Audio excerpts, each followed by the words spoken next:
मैं डॉक्टर अनिल तिवारी हूँ। इस कार्यक्रम में आप सबका स्वागत करता हूँ। जैसा कि आप सबको पहले से बताया गया है कि 24 अप्रैल को हम राष्ट्रीय पंचायती राज दिवस मनाते हैं। इस कार्यक्रम में मैं आप सबका बहुत बहुत स्वागत करता हूँ। जैसा हमें पहले से पता है कि 24 अप्रैल को पंचायती राज दिवस क्यों मनाया जाता है। इसी दिन 24 अप्रैल 1993 को महामहिम राष्ट्रपति डॉक्टर शंकर दयाल शर्मा ने 73वें संविधान संशोधन बिल पर अपने हस्ताक्षर किए थे, अपनी सहमति दी थी। ये जो 73वां संविधान संशोधन बिल था, ये 1991 में पीवी नरसिंह राव सरकार ने लोकसभा में प्रस्तुत किया था और लोकसभा में पारित होने के बाद ये राज्यसभा में गया। राज्यसभा में इसको पारित किया गया 1992 में और फिर 24 अप्रैल 1993 को तत्कालीन राष्ट्रपति डॉक्टर शंकर दयाल शर्मा ने इस पर अपनी मुहर लगाई और इस तरह से पंचायती राज व्यवस्था भारत में एक संवैधानिक स्तर पे लागू की गई। 73वें संविधान संशोधन के अनुसार भारत के संविधान में भाग 9 जोड़ा गया। इस भाग 9 में हमको पंचायती राज व्यवस्था के बारे में जितने प्रावधान दिए गए वो शामिल किए गए। पंचायतों को किन विषयों पर अपनी व्यवस्था करनी होगी, किन विषयों पर उनका अधिकार होगा, इसके लिए भारत के संविधान में 11वीं अनुसूची जोड़ी गई, जिसमें 29 विषयों को शामिल किया गया जिस पर पंचायती राज व्यवस्था काम करती है। थोड़ा सा अगर इतिहास में देखें तो पंचायतों का अस्तित्व भारतीय समाज का अभिन्न अंग रहा है। शुरू से ही पंचायत व्यवस्था भारतीय समाज में शामिल रही है, लेकिन इसका जो आधुनिक रूप है, आज जिस रूप से हम परिचित हैं, ये आधुनिक पंचायती राज का स्वरूप 1882 में जॉर्ज फेडरिक सैमुअल रॉबिन्सन, जिनको लॉर्ड रिपन के नाम से भी जाना जाता है, वो उस समय वायसराय ऑफ इंडिया थे। उन्होंने 1882 में लोकल सेल्फ गवर्नमेंट की शुरुआत की थी और इसे ग्रामीण और शहरी दोनों क्षेत्रों के लिए लागू किया गया था। इस रेजोल्यूशन के साथ हम देखते हैं कि भारत के उपमहाद्वीप में पंचायती राज व्यवस्था का आधुनिक स्वरूप शुरू होता है और ने अनेक विकास के क्रम में पंचायती राज व्यवस्था हमारे सामने आज के स्वरूप में मौजूद है।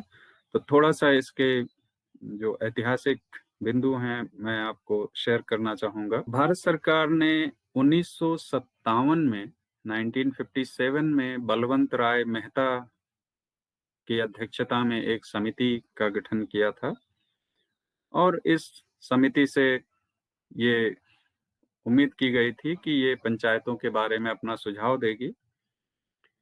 तो बलवंत राय मेहता समिति ने 3 स्तरीय पंचायत व्यवस्था का प्रावधान अपने सुझाव में शामिल किया। ग्राम स्तर पे, ब्लॉक या खंड स्तर पे और जिला स्तर पे। तो ये इस समिति का सुझाव बहुत महत्वपूर्ण है। अगर आज के स्वरूप में हम पंचायत को देखें, जो 1957 में बलवंत राय मेहता ने सुझाव दिया कि 3 स्तरीय पंचायत बनानी चाहिए। इसके बाद हम देखते हैं कि 1977 में एक और महत्वपूर्ण समिति बनी पंचायत राज व्यवस्था पर सुझाव के लिए, अशोक मेहता की अध्यक्षता में। इस समिति ने 2 स्तर की पंचायत व्यवस्था का सुझाव दिया, एक गांव स्तर पे और दूसरा जिला स्तर पे।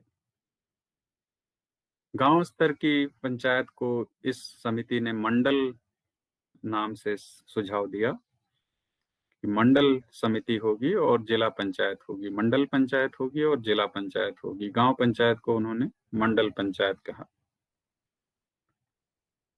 तो ये एक महत्वपूर्ण सुझाव मिला। और फिर मैं बहुत ही चुनिंदा समितियों की बात कर रहा हूं जो जिनका सीधा संबंध आज की व्यवस्था से है, जो हमारी पंचायत राज व्यवस्था है।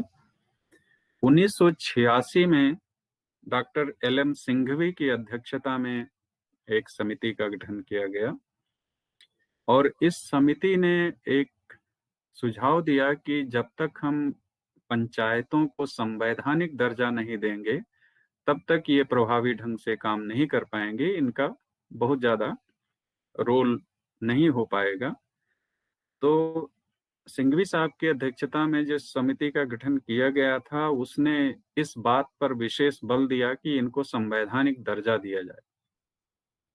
और किसी संस्था को संवैधानिक दर्जा देने का मतलब है कि वो सरकार होती है। वास्तव में संविधान जिन पदों का प्रोविजन करता है वही हमारे देश की सरकार होते हैं।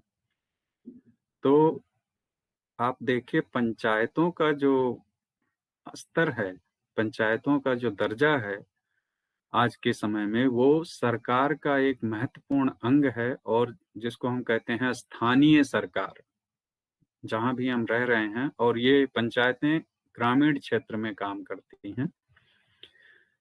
जो शहरी क्षेत्रों में काम करती हैं उनको नगर पंचायत कहते हैं। तो आज का जो विषय है हमारा वो ग्रामीण पंचायतों के कार्य क्षेत्र पे निर्भर है, आधारित है। और हम ये कोशिश करेंगे कि ये जो गांव पंचायतें हैं, जो ग्रामीण पंचायत व्यवस्था है, उसके तहत जो हमको सामाजिक और आर्थिक विकास करना है वो कैसे करना है, समाज सेवा में इन पंचायतों की क्या भूमिका हो सकती है। तो आज की अगर हम स्थिति देखें, ये इसकी शुरुआत 1986 के बाद से ही हो चुकी थी। राजीव गांधी की सरकार ने एक 64वां संविधान संशोधन विधेयक बिल लोकसभा में रखा था 1989 में, 1989 में। लोकसभा ने इसको पास भी किया था। इसका लोकसभा ने इसकी अनुमति दे दी थी, लेकिन ये राज्यसभा में पास नहीं हो पाया। तो उस समय ये एक संवैधानिक रूप में नहीं आ पाया था। और फिर जैसा कि मैंने बात की कि 1991 में वास्तव में पीवी नरसिंह राव सरकार ने इस बिल को पुनः लोकसभा में रखा और ये अनेक चरणों से होते हुए 1992 में दोनों सदनों से, लोकसभा और राज्यसभा दोनों सदनों से पारित हो गया। और 1993 में 24 अप्रैल को महामहिम राष्ट्रपति ने अपनी अनुमति दे दी और इस तरह से ये आधुनिक स्वरूप हमारे समक्ष दिखाई पड़ता है।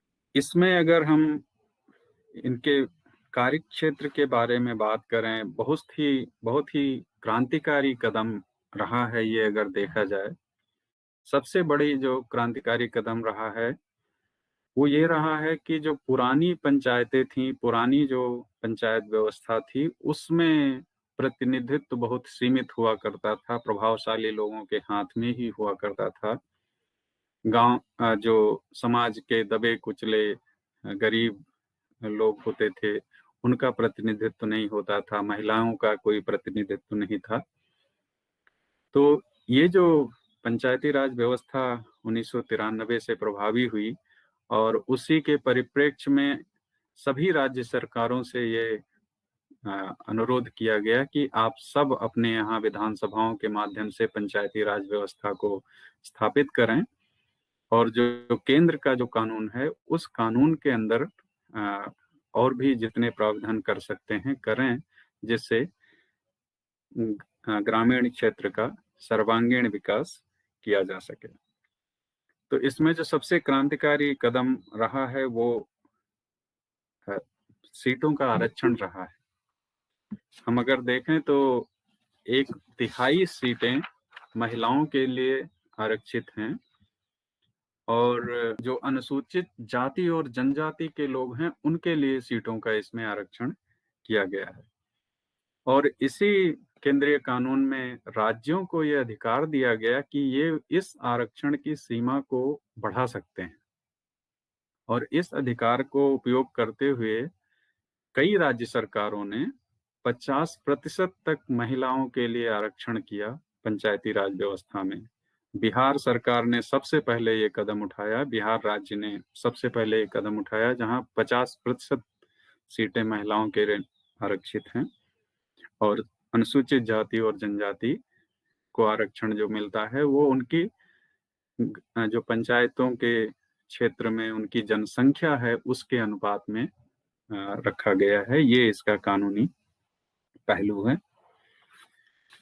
मैं इसके कार्यक्षेत्र के बारे में अगर आपसे कुछ शेयर करूं तो मैंने एक डॉक्यूमेंट आपको शेयर करना है, उससे आप जान सकते हैं कि कितना इंटरेस्टिंग इसका एरिया है। तो जो गांव की पंचायतें हैं वो इन 29 सब्जेक्ट्स पे अधिकार क्षेत्र रखती हैं, और जैसा कि मैंने कहा कि ये 11वीं अनुसूची जो 11th शेड्यूल संविधान का है उसमें ये चीजें शामिल हैं। तो इसमें जैसे agriculture including agricultural extension, land improvement, implementation of land reforms, land consolidation and soil conservation, minor irrigation, water management and watershed development, animal husbandry, dairying and poultry, fisheries, social forestry and farm forestry, minor forest produce, small scale industries including food processing industries, khadi, village and cottage industries, rural housing, drinking water, fuel and fodder, roads, culverts, bridges, ferries, waterways, and other means of communication, rural electrification, including distribution of electricity, non-conventional energy resources, poverty alleviation program, education, including primary and secondary schools, technical training and vocational education, adult and non-formal education, libraries, cultural activities, markets and fairs, health and sanitation, including hospitals, primary health centers and dispensaries, family welfare, women and children development, social welfare, including welfare of the handicapped and mentally retarded, welfare of the weaker sections, and in particular of the scheduled castes and the scheduled tribes, public distribution system, maintenance of community assets। तो ये जो 29 विषयों पर इनका अधिकार क्षेत्र दिया गया, आप देखिए ग्रामीण व्यवस्था या कह लीजिए किसी भी समाज में इन विषयों का ही सारा कुछ रोल है। जब हम सामाजिक और आर्थिक विकास की बात करते हैं तो हम इन्हीं क्षेत्रों के विकास की बात करते हैं, और ढंग से इसका काम हो सके इसके लिए पंचायतों को सीधे पैसा दिया जाता है सरकार की तरफ से। कल मैं पंचायती राज से जो मंत्रालय के मंत्री साहब हैं तोमर साहब, उनके भाषण को मैं सुन रहा था, जिसमें उन्होंने 15वें फाइनेंस कमीशन के रिकमेंडेशन को बताते हुए कहा था कि पंचायतों को 2,80,000 करोड़ रुपए का प्रावधान किया गया है, जो उनको 15वें फाइनेंस कमीशन ने रेकमेंड किया है। तो एक बहुत बड़ा फाइनेंशियल सपोर्ट पंचायतों को दिया जाता है और सीधे ये उनके खाते में जाता है, और उस पैसे को ये इस्तेमाल करके अपने क्षेत्र के विकास को, अपने एरिया के विकास को सुनिश्चित कर सकते हैं। और इसमें वो सारी चीजें हैं जो हमें अपना एक हैप्पी और जो प्रॉस्पेरस लाइफ है उसको जीने के लिए जरूरी है। तो और इसके अलावा इन पंचायतों को ये भी अधिकार दिया गया है कि वो टैक्स भी लगा सकते हैं। जैसे कहीं मेला लग रहा है गांव में, तो मेला में जो दुकान लगाते हैं, जो बिजनेस करते हैं, उन पे टैक्स लगा सकते हैं। एरिया में कुछ लोग जो टैक्सी चलाते हैं या गाड़ियां रखे हैं, बड़ी बड़ी गाड़ियां रखे हैं, उन उन उनको जो है गाड़ी धोते हैं और बहुत सारे रोड पे चलते हैं, रोड उससे खराब होती है। तो जिन लोगों के पास गाड़ियां हैं उस पे भी टैक्स लगा सकते हैं कि उसकी वजह से जो क्षेत्र में रिपेयर करना है, सड़क रिपेयर करना है या वाटर बॉडी मेंटेन करना है, इसके लिए जो शमशान होते हैं उनके मेंटेनेंस के लिए, उनके फैसिलिटेशन के लिए वहां पर भी कुछ कर सकते हैं। मार्केट जो हैं, छोटे मोटे मार्केट पंचायतों के आसपास, वहां पे जो लोग अपने सामान को बेचते हैं, पैसा कमाते हैं, उन पर भी टैक्स लगा सकते हैं। तो ये सारी चीजें हैं जहां से इनको ये कॉन्स्टिट्यूशनली एथराइज्ड हैं, ये इनका एक संवैधानिक अधिकार है कि ये कर ले सकते हैं उन सारे लोगों से जो गांव के संसाधनों का उपयोग करते हुए अपने लिए पैसा कमाते हैं या अपना विकास करते हैं। तो उनका दायित्व तो है कि वो समाज के बाकी लोग जो पैसा नहीं बनाते हैं और गांव का संसाधन भी वो उस तरह नहीं इस्तेमाल करते हैं, उनके हित के लिए वो काम किया जा सके।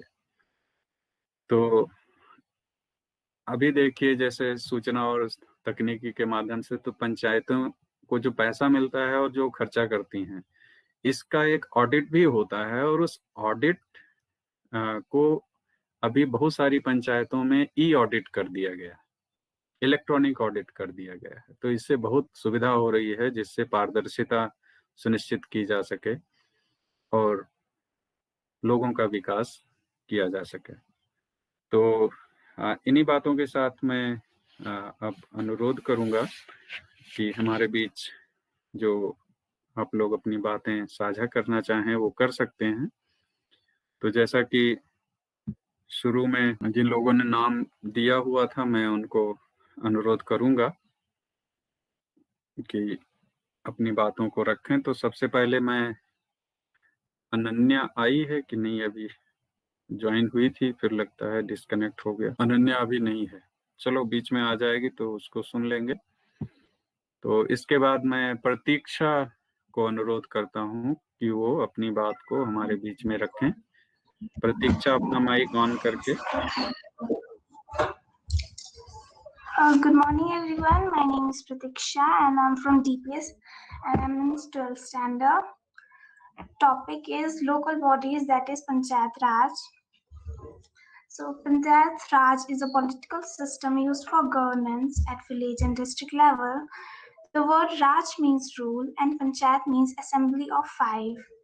If we look at the structure of Panchayat Raj at present, the Panchayat Raj system has three components, that is Zila Parishad at the district level, Block Samiti at the block level, and Gram Panchayat at the village level.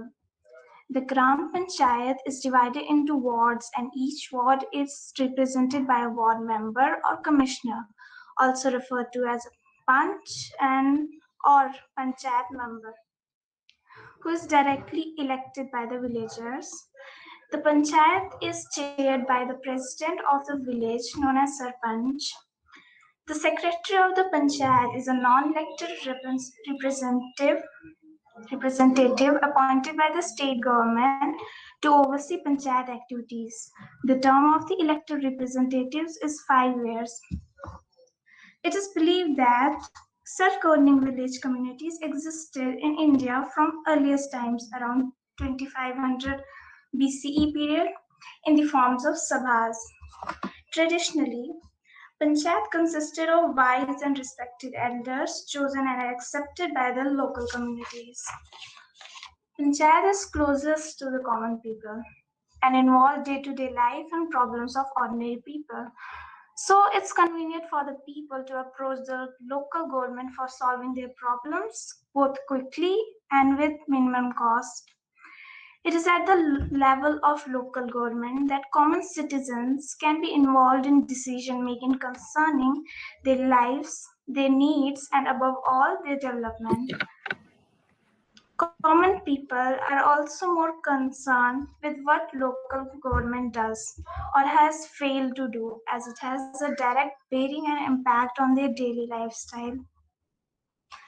During India's freedom movement, Mahatma Gandhi suggested for decentralization of economic and political power.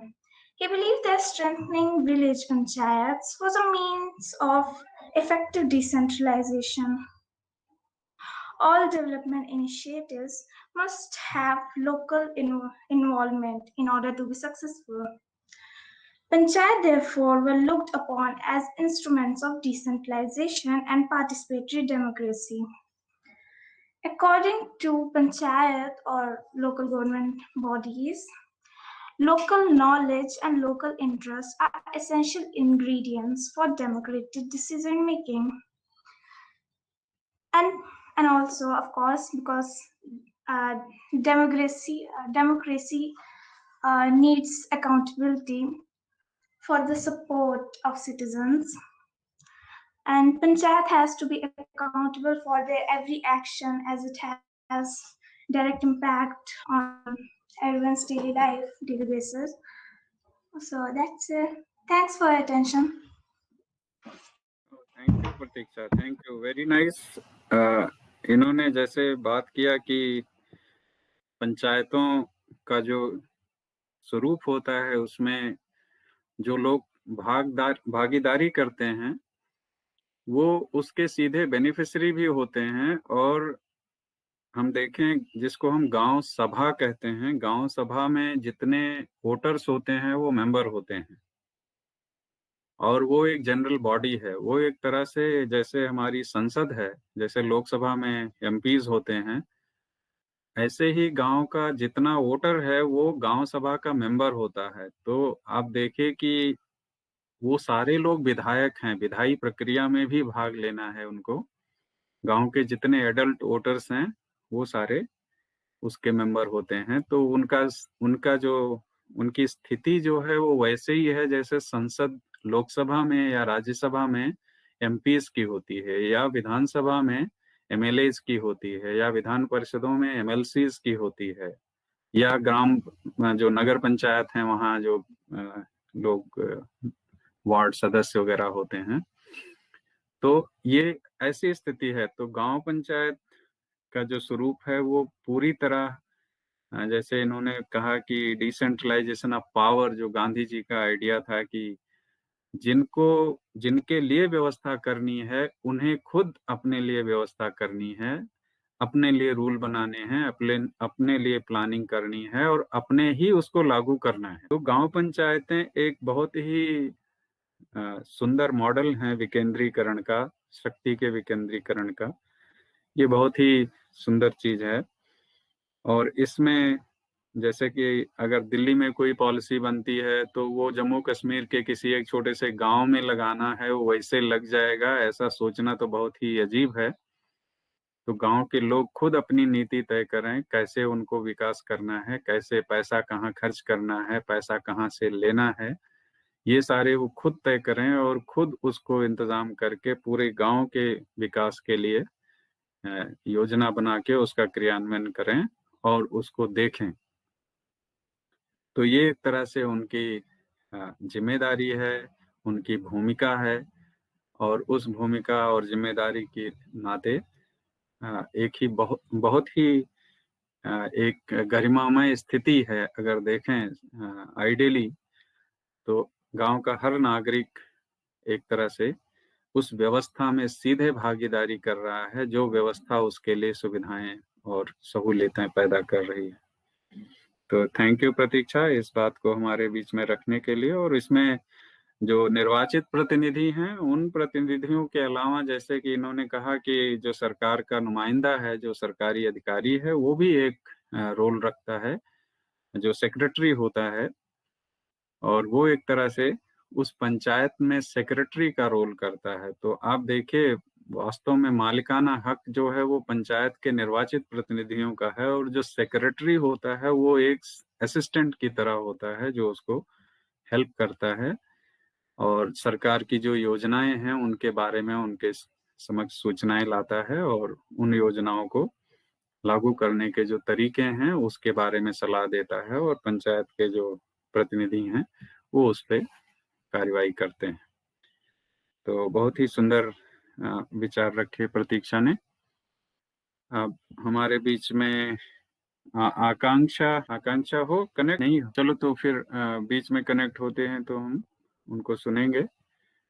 फिर इसके बाद हम आते हैं mister Tariq Ahmad Mir, जो हमसे जुड़े हुए हैं कश्मीर रीजन से, पुलवामा जिले से। तारिक अहमद मीर, जैसा कि अभी अनौपचारिक चर्चा में बात हो रही थी कि वो मनरेगा वगैरह में अपनी भूमिका भी निभा चुके हैं। तो तारिक, आपका स्वागत है, आप अपने अनुभव को हमारे बीच में रखें। Sir, I am not a speaker. I just want to share some thoughts of mine. अगर आप चाहें तो आप अपना वीडियो भी ऑन कर सकते हैं। Okay, sir.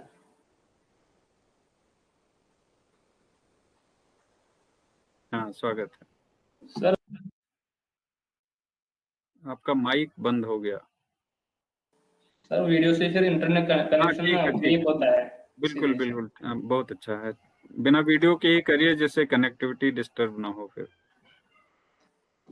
सर जैसे कि हमें पता है, सब हमारे सामने ही है। The intention and vision of panchayat is clear in front of us. What need is all that the country needs is effective implementation. जैसे कि माइक, हाँ माइक हेलो ऑन सर। हो गया, ठीक है, हाँ बताइए। सर मैंने कहा कि जो भी पंचायत राज सिस्टम है, जो भी इसका इंफ्रास्ट्रक्चर है, जो भी मशीनरी है, सब कुछ हमारे सामने है। अब विजन भी हमारे सामने है, इंटेंट भी क्लियर है क्या करना है, सब कुछ हमारे सामने है। All that the country needs now is effective implementation. सब कुछ हमारे साथ है, पंचायत राज सिस्टम, इलेक्शन हो रहे हैं, सब कुछ हो रहा है, पैसा खारिज हो रहा है। लेकिन प्रॉब्लम क्या है सर? प्रॉब्लम कहाँ पे आते हैं? वो आते हैं इम्प्लीमेंटेशन में, जो कि मैंने अपने गाँव में देखा। अब आप सब लोगों को पता है कि कैसे आया पंचायत राज सिस्टम, कहाँ से कहाँ तक आया। लेकिन जो मैंने देखा सर, वहाँ इन्होंने जो अपना जो काम है, their priority is just limited to roads and clean water bodies and some irrigation work. जो आपने अभी लिस्ट दिखाया सर, कितनी बड़ी लिस्ट है, लेकिन 2-4 ही काम कर रहे हैं इसमें। या तो कहीं पे रोड खराब हो वो कर रहे हैं, या इरिगेशन का कोई, या ड्रेनेज का काम हो गई, बाकी कुछ नहीं कर रहे हैं सर। और ये तो हमारे सामने ही है। मतलब कहाँ एक ध्यान देते हैं बाकी चीजों में। सॉलिड वेस्ट मैनेजमेंट, उस पर कोई काम ही नहीं कर रहा है। जहाँ क्लीननेस पे कोई काम ही नहीं कर रहा है। वेस्ट डिस्पोजल पे कभी का कोई काम ही नहीं कर रहा है। जो मैंने अपने गांव में देखा है, अपने आसपास के गांव में देखा है, बस यही रोड्स और ड्रेनेज का काम हो रहा है सर। जो स्मॉल स्केल इंडस्ट्रीज, उसका तो ये सोचते भी नहीं है कभी। स्मॉल स्केल इंडस्ट्रीज जो है, एजुकेशन में कुछ सोचते ही नहीं है। मार्केट्स एंड फेयर जो आपने कहा, लेवरेज तो इनका दूर दूर तक कोई ताल्लुक ही नहीं है। मैं अपने स्टेट की बात कर रहा हूँ, अपने पंचायत हल्के की बात कर रहा हूँ। वहाँ ये सब कुछ, हाँ कहीं पे हो रहा है, केरला में अच्छे काम हो रहे हैं हेल्थ में, या बाकी जगहों पे गुजरात में कुछ अच्छे काम हुए, लेकिन ऑलमोस्ट जो 90% पंचायत है वो ऐसे ही कर रहे हैं, 2-4 काम। और कुछ जो कुछ ओकेजन होते हैं, आज नेशनल डे पंचायत तभी नजर आते हैं। वैसे तो बंद पड़े रहते हैं, उनकी बिल्डिंग सब बंद होता है, बोर्ड लगा हुआ तो कुछ नहीं होता है। Yes, there are already signs of change in terms of village roads, water sanitation, but sir, their priority is just limited to this. Despite, और उसमें होता क्या है सर, जिनके लिए जो मतलब जो काम करने चाहिए होते हैं, उन पे प्रायोरिटाइज नहीं करते हैं कि क्या कब कौन सा काम करना है, कैसे करना है। इसमें असल में क्या होता है कि I think it is my personal opinion that we should make panchayat self sufficient in terms of funds. उनका कोई रेवेन्यू जनरेट ही नहीं होता है खुद का, सारा कुछ फाइनेंस सेंट्रल गवर्नमेंट से आता है। खुद का फाइनेंस हो तो ये अच्छे से काम कर पाएंगे, इफेक्टिव इम्प्लीमेंटेशन कर पाएंगे। They should have their own source of revenue. वो लोकल टैक्स लगा सकते हैं, जैसे आपने कहा सर, या रेंटिंग शॉप्स, अगर कुछ जमीन है, लोकलिटी की जमीन है, उस पर शॉप बनाए, वो रेंट पे दे, उनका रेवेन्यू बढ़ेगा, सोर्स बढ़ेगा, अच्छे से काम करवाएंगे। या वाटर फी, जो वाटर सप्लाई होती है गाँव में कहीं पे, उस पर फी लगाए। ऐसे बहुत सारे रेवेन्यू अपॉर्चुनिटीज हैं, लेकिन उनकी तरफ इनका ध्यान ही नहीं जाता है, बिल्कुल भी कुछ नहीं। मैं यहाँ पंचायत राज डिस्कस नहीं कर रहा हूँ, मैं जैसे जो मेरा एक्सपीरियंस है, जो मैंने देखा वही कह रहा हूँ। So we need to encourage the process to play a more effective role. Despite the constitutional empowerment, the local bodies face the problems of finance. ये सबको पता है सर। खाली constitutional empowerment आपने लॉ बनाया और ये कहा, उससे कुछ नहीं होता। और मुझे जो मैंने देखा, उनको फिर जाना पड़ता है, जो होता है वो BDO ब्लॉक डेवलपमेंट ऑफिसर के पास, वो बिल्स लेके, वो सब कुछ लेके, खुद का कुछ रिव्यू नहीं होता है, खुद का कुछ काम नहीं होता है। जैसे अगर हम कहते हैं ग्रास रूट लेवल डेमोक्रेसी है, लोगों ने चुना है उनको, तो उनके डिसीजंस होने चाहिए, लेकिन फिर भी ये कहाँ जाते हैं? BDO जो कि एडमिनिस्ट्रेटिव ऑफिसर होता है, वो फिर वहां से फंड पास करेगा, तब जाके काम होगा।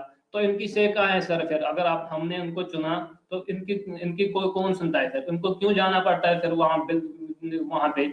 इसीलिए सर, जब इम्प्लीमेंटेशन अच्छी नहीं है, जब स्ट्रक्चर अच्छा नहीं है, बाकी तो सब है। और जो कुछ एरियाज में जो मैंने कहा कि बस लिमिटेड उन्हीं पे है, मतलब as we know sir, it is necessary that we should have a bottom up approach. आप नीचे से शुरू करो, ऊपर से जाओ, लेकिन असल में होता क्या है, इनको भी ऊपर जाना पड़ता है, तब जाके ये काम कर सकते हैं। दे डोंट हैव एनी से in decision making process sir, nothing. Thank you sir, ये कुछ पॉइंट्स थे जो मैंने किया आपसे। बहुत बहुत सुंदर। आपके यहाँ जो गांव पंचायत है उसको हल्का पंचायत कहते हैं ना? हाँ सर, हल्का पंचायत है, उनको वो सारे अधिकार हैं, जैसे हमने ये वही तो सर, वो अधिकार तो खाली कागजों पे है ना सर, इम्प्लीमेंटेशन लोगों तो को कहीं नहीं आगे, है। जी, लोगों वो को तो आगे मुझे आकर मुझे के, तो वो लगता है, मतलब जब वहां पे कोई वीडियो आता है, जब इनको कोई काम करना हो तो सभी वीडियो के पास जाते हैं, तो फिर इनका अधिकार क्या है सर? हमने चुना तो फिर क्यों वीडियो के पास जाना, वो सब करना? और जो इनके पास तो रिसोर्स, जब अब तो ये भी हुआ कि इंटरनेट कनेक्शन होना चाहिए पंचायत में, इनके अपने कुछ अटेंडेंस तो कुछ होती ही नहीं इनकी सर, वो भी प्रॉब्लम है। वास्तव में पंचायत के लोगों को वीडियो के पास न जाके वीडियो को की जिम्मेदारी है उनके यही घर तो सर, जाएं। वही तो और है ना सर, ये तो लोगों के रिप्रेजेंटेटिव्स होते हैं, वही तो ग्रास रूट लेवल डेमोक्रेसी होती है, लेकिन उनको जाना पड़ता है उनके पास। थैंक यू सर, इतनी ये उल्टा है, ये इसी चीज सर। को हमें सुधारना है। और और वही सर, वो जैसे, दूसरे जो ये लिमिटेड है, एक बड़ा लिस्ट दिया आपने किन किन चीज पे काम करना चाहिए, रेवेन्यू कलेक्ट कर सकते हैं, बाकी बाकी चीज, लेकिन ये खाली रोड्स और ड्रेनेज के बीच में फंसे हैं, बस ये 2-4 काम कर रहे हैं बस। Thank you sir, thank you.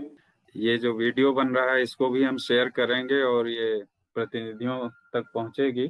Thank you sir, thank you. इनके हक क्या हैं? तो जम्मू कश्मीर की जो विधानसभा, तत्कालीन विधानसभा थी, उस विधानसभा में जो जम्मू कश्मीर पंचायती राज एक्ट पास किया गया था, मैं उसको आपको दिखाना चाहूंगा सबको, कि उनके फंक्शंस क्या हैं, जो हल्का पंचायत के फंक्शंस, पावर्स एंड फंक्शंस के बारे में।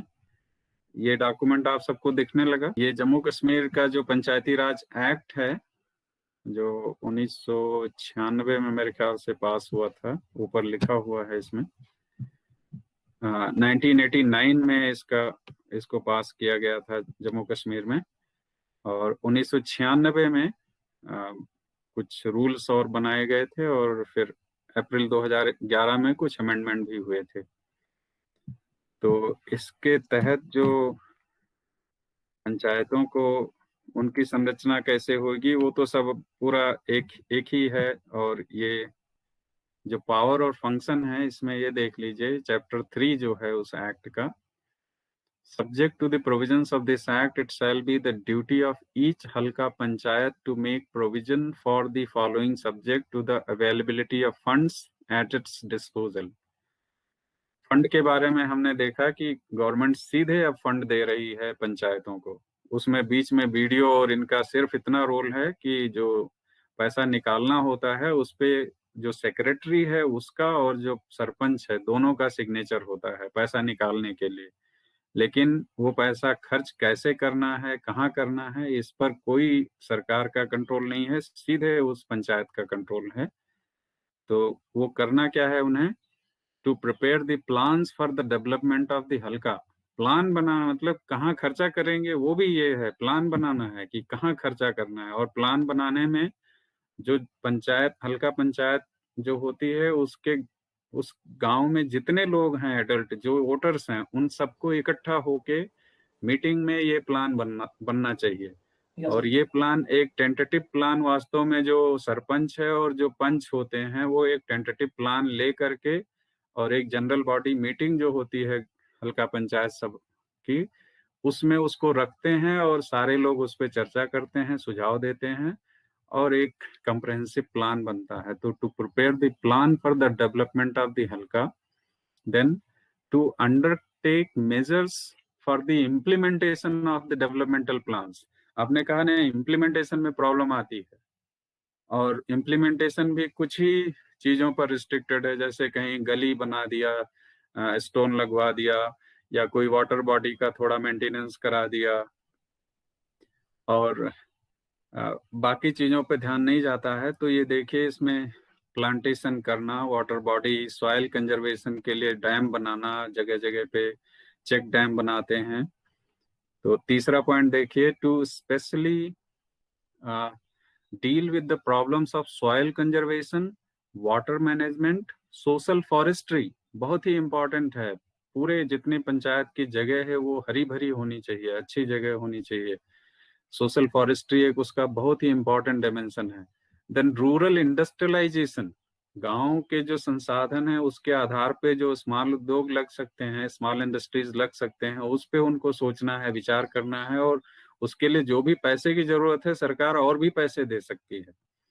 लेकिन वो प्लान पंचायत की तरफ से, जैसे आपने कहा, बहुत अच्छा बॉटम अप होना चाहिए। तो पंचायत प्लान करे और उसको ब्लॉक जो खंड विकास अधिकारी है, बीडीओ, उसके माध्यम से वो डीसी को जाएगा और डीसी उस पे एलोकेशन कर सकता है अगर फंड अवेलेबल है, नहीं तो वो नेक्स्ट बजट में उस पर डिमांड कर सकता है गवर्नमेंट से। सो ऑन डिमांड भी फंड अवेलेबल हो सकते हैं।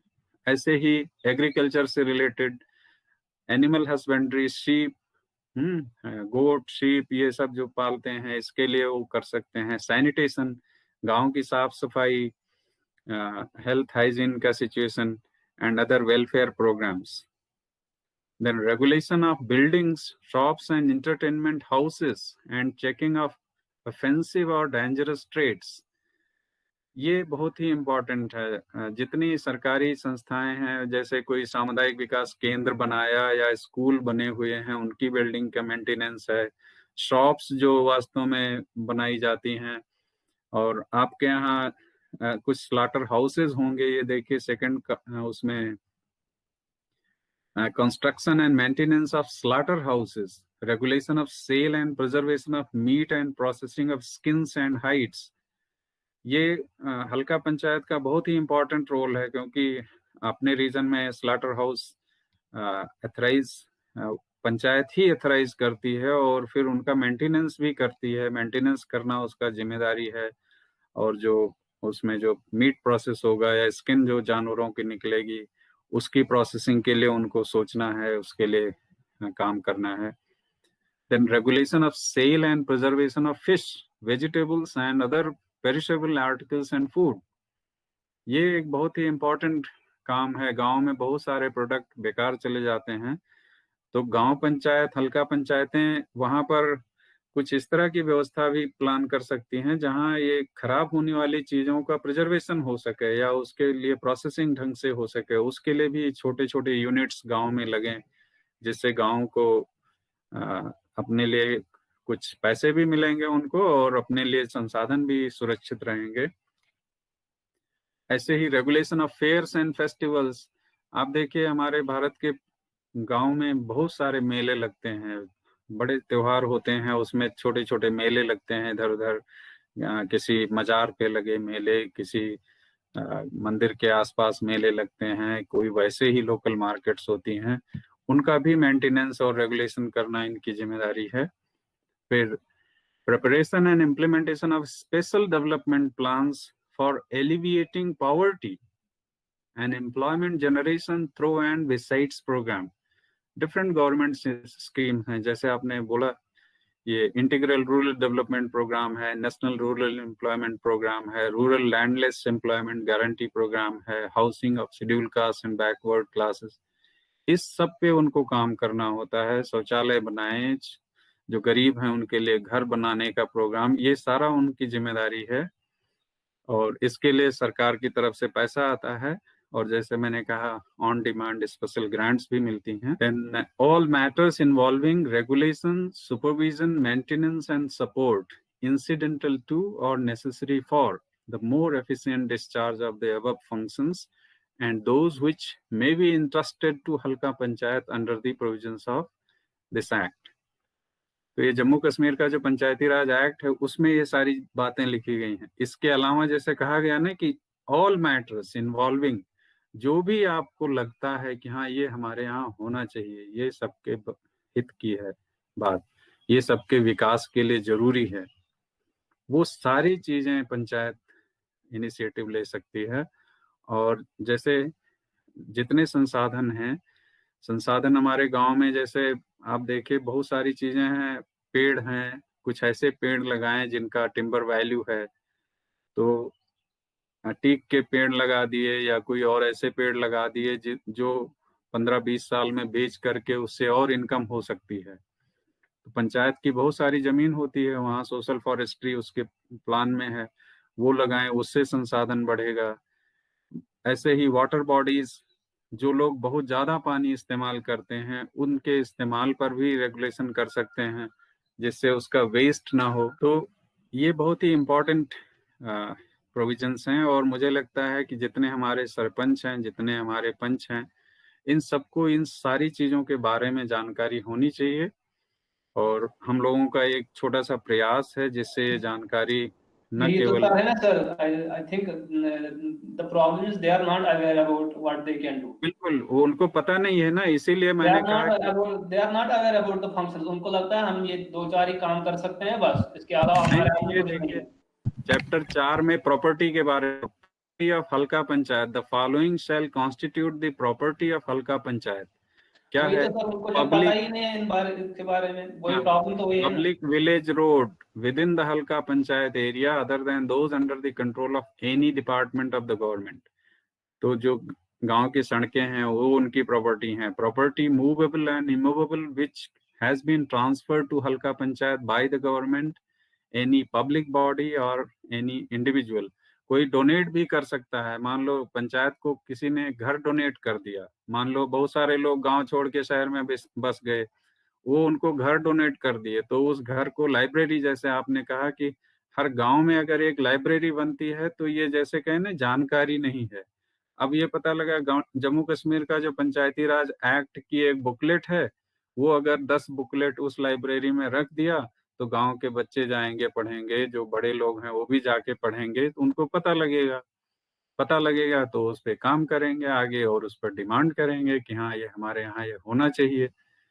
ठीक है। Buildings, slaughterhouses, manure and night soil dumping sites, structures and water reservoir built by Halka Panchayat from its own funds and or from contribution by government, any public body or an individual. Even अभी देखिए corporate social responsibility के through बहुत सारे industrialist जो है पैसा देते हैं, डोनेट करते हैं और वो पूरा अकाउंटेड होता है, तो किसी पंचायत को डोनेट कर सकते हैं। पंचायत को डोनेट किया, पंचायत उस पैसे से गांव के लोगों के हित के लिए कोई भी काम कर सकती है तय करके। Rubbish, sewage, filth, bones, village cleaning, dead bodies of animals and other matters collected by the halqa panchayat under this act, trees and grass growing on property belonging to Halka Panchayat, fruit and other produce thereof and windfall there, ये सब उसकी property है। पंचायत की जमीन पे जितने पेड़ लगे हैं वहां से जो फल निकलता है, घास बहुत सारी होती है जिसको काट के बेच सकते हैं या उसका इस्तेमाल कर सकते हैं। फिर drains, tanks, ponds, wells, springs, streams, kuhls, ghats, nalas, quarries in halqa panchayat areas which do not belong to any person or a group of persons or to the government and declared to be such property by a resolution of the हल्का पंचायत। मान लीजिए कोई किसी चीज के बारे में dispute है, पता नहीं है, तो वो हल्का पंचायत उसको डिक्लेयर कर सकती है कि हमारी प्रॉपर्टी है और उस पर कोई डिस्प्यूट नहीं होगा तो वो उसके डिक्लेरेशन से ही उसकी प्रॉपर्टी बन जाएगी। अगर जिसमें डिस्प्यूट है, then all public lamps or lamp posts and apparatus connected therewith or pertaining thereto, any property which a हल्का पंचायत may acquire।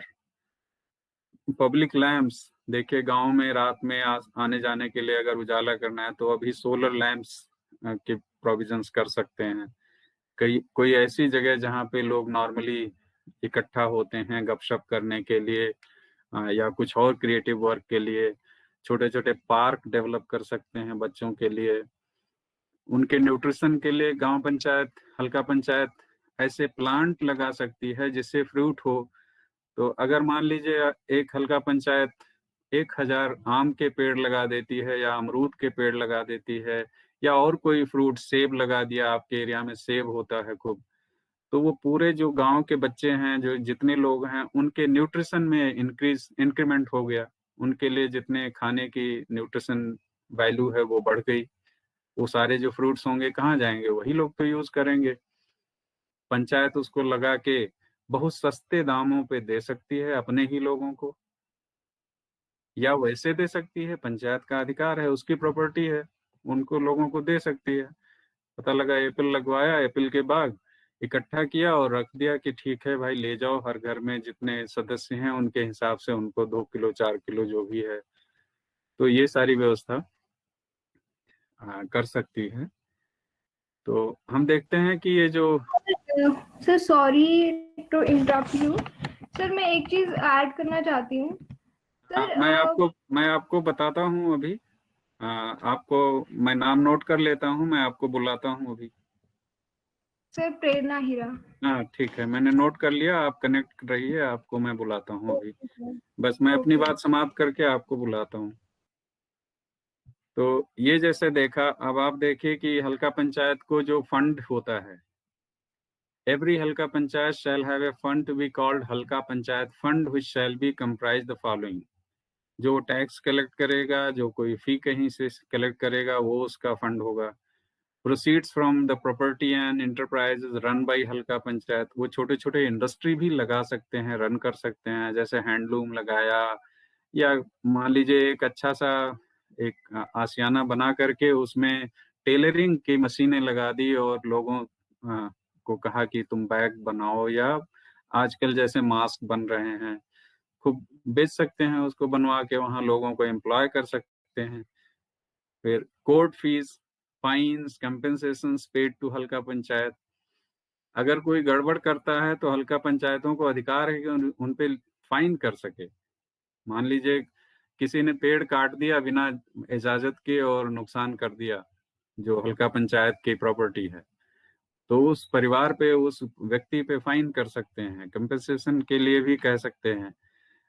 पंचायतें जो होती हैं उसमें कुछ रेवेन्यू के या कुछ सिविल मैटर्स भी डिस्कस होते हैं, तो वहाँ छोटी छोटी फी लगाते हैं ना, कि किसी का कोई डिस्प्यूट है, उस डिस्प्यूट पे पंचायत बैठेगी, पंचायत के लिए खर्चा आएगा, बैठेंगे तो कुछ चाय पानी पियेंगे, तो कोर्ट फी वगैरह लगाते हैं, वो भी उसकी प्रॉपर्टी फंड बनता है।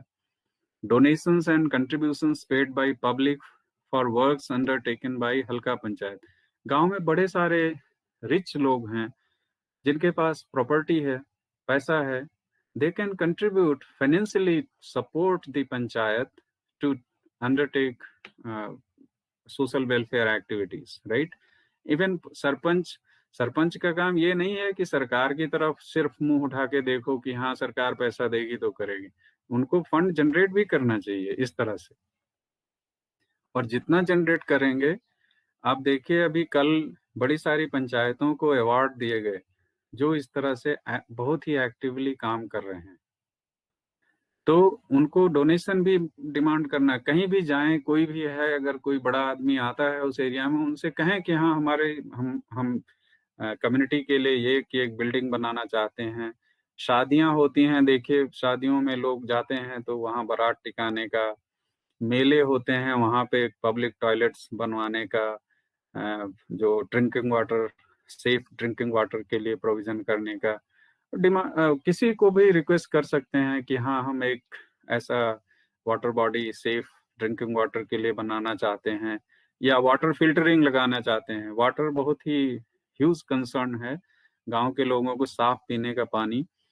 तो पानी फिल्टर करने के लिए, साफ करने के लिए वो डिफरेंट इंस्टॉलमेंट्स कर सकते हैं। उसके लिए वो डायरेक्ट किसी इंडस्ट्रियलिस्ट को, किसी रिच पर्सन को, अपने गांव के जो ज्यादा कमाता है, गांव में जो लोग जैसे बड़ी सारी खेती करते हैं, तो जो जितना खेती करेगा उतना ज्यादा पानी यूज करेगा, अब वो क्या कहेंगे, पानी तो हमारा हक है। नहीं, पानी जो वाटर बॉडी होती है उसमें पंचायत का हक होता है, और जब कोई उस बॉडी वाटर को यूज करेगा और उससे पैसा बनाएगा तो पंचायत उस पे क्लेम कर सकती है कि आप अपने प्रॉफिट से हमको शेयर करिए और हम उससे सोशल वेलफेयर एक्टिविटीज करेंगे, राइट।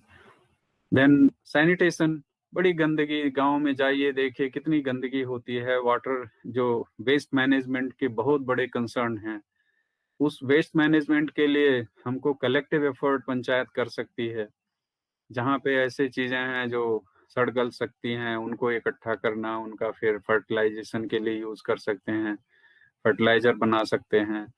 कुछ ऐसी चीजें जैसे बोतल है या इस तरह के प्रोडक्ट हैं, तो वेस्ट मैनेजमेंट का एक स्कीम पूरे गांव के लिए बना सकते हैं, जिसको प्लास्टिक के इतने सामान सब इधर उधर पड़े रहते हैं, वो एक जगह कलेक्ट हो और फिर उसको प्रोसेसिंग के लिए डिफरेंट यूनिट्स में भेज दें।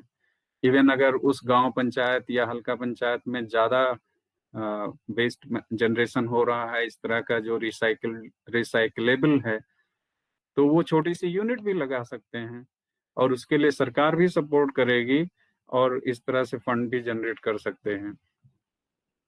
तो बहुत सारी चीज़ें हो सकती हैं। ये बहुत ही प्रॉमिसिंग इंस्टीट्यूशन है, जिससे गांव के लोगों को, बच्चों को, महिलाओं को और जो गरीब लोग हैं उनको, उनकी स्थिति, उनकी दशा को सुधार सकते हैं। तो तारिक, आपने बहुत बहुत अच्छे विषय उठाए और हमने इस पे चर्चा की। आदित्य, मैं इसके बाद आप ही के पास आना चाहता हूँ, आदित्य, और उसके बाद प्रेरणा हीरा को सुनेंगे, फिर आगे आएंगे। तो आदित्य चाड़क, आप अपनी बात रखें। हाँ, स्वागत है। Good afternoon to the respected personality of both student publication and all my dear fellow seminar members. Today I, Aditya Chadak, I'm here to present my views on the topic Panchayati Raj and its role in state development. For India to build a broad-based, solid foundation for economic and social progress, it must uproot the vestiges of feudalism and instill democratic values and practices.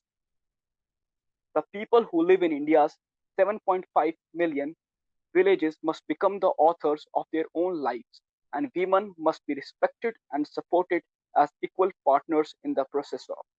India is poor because its villages are poor. India will be rich if the villages are rich.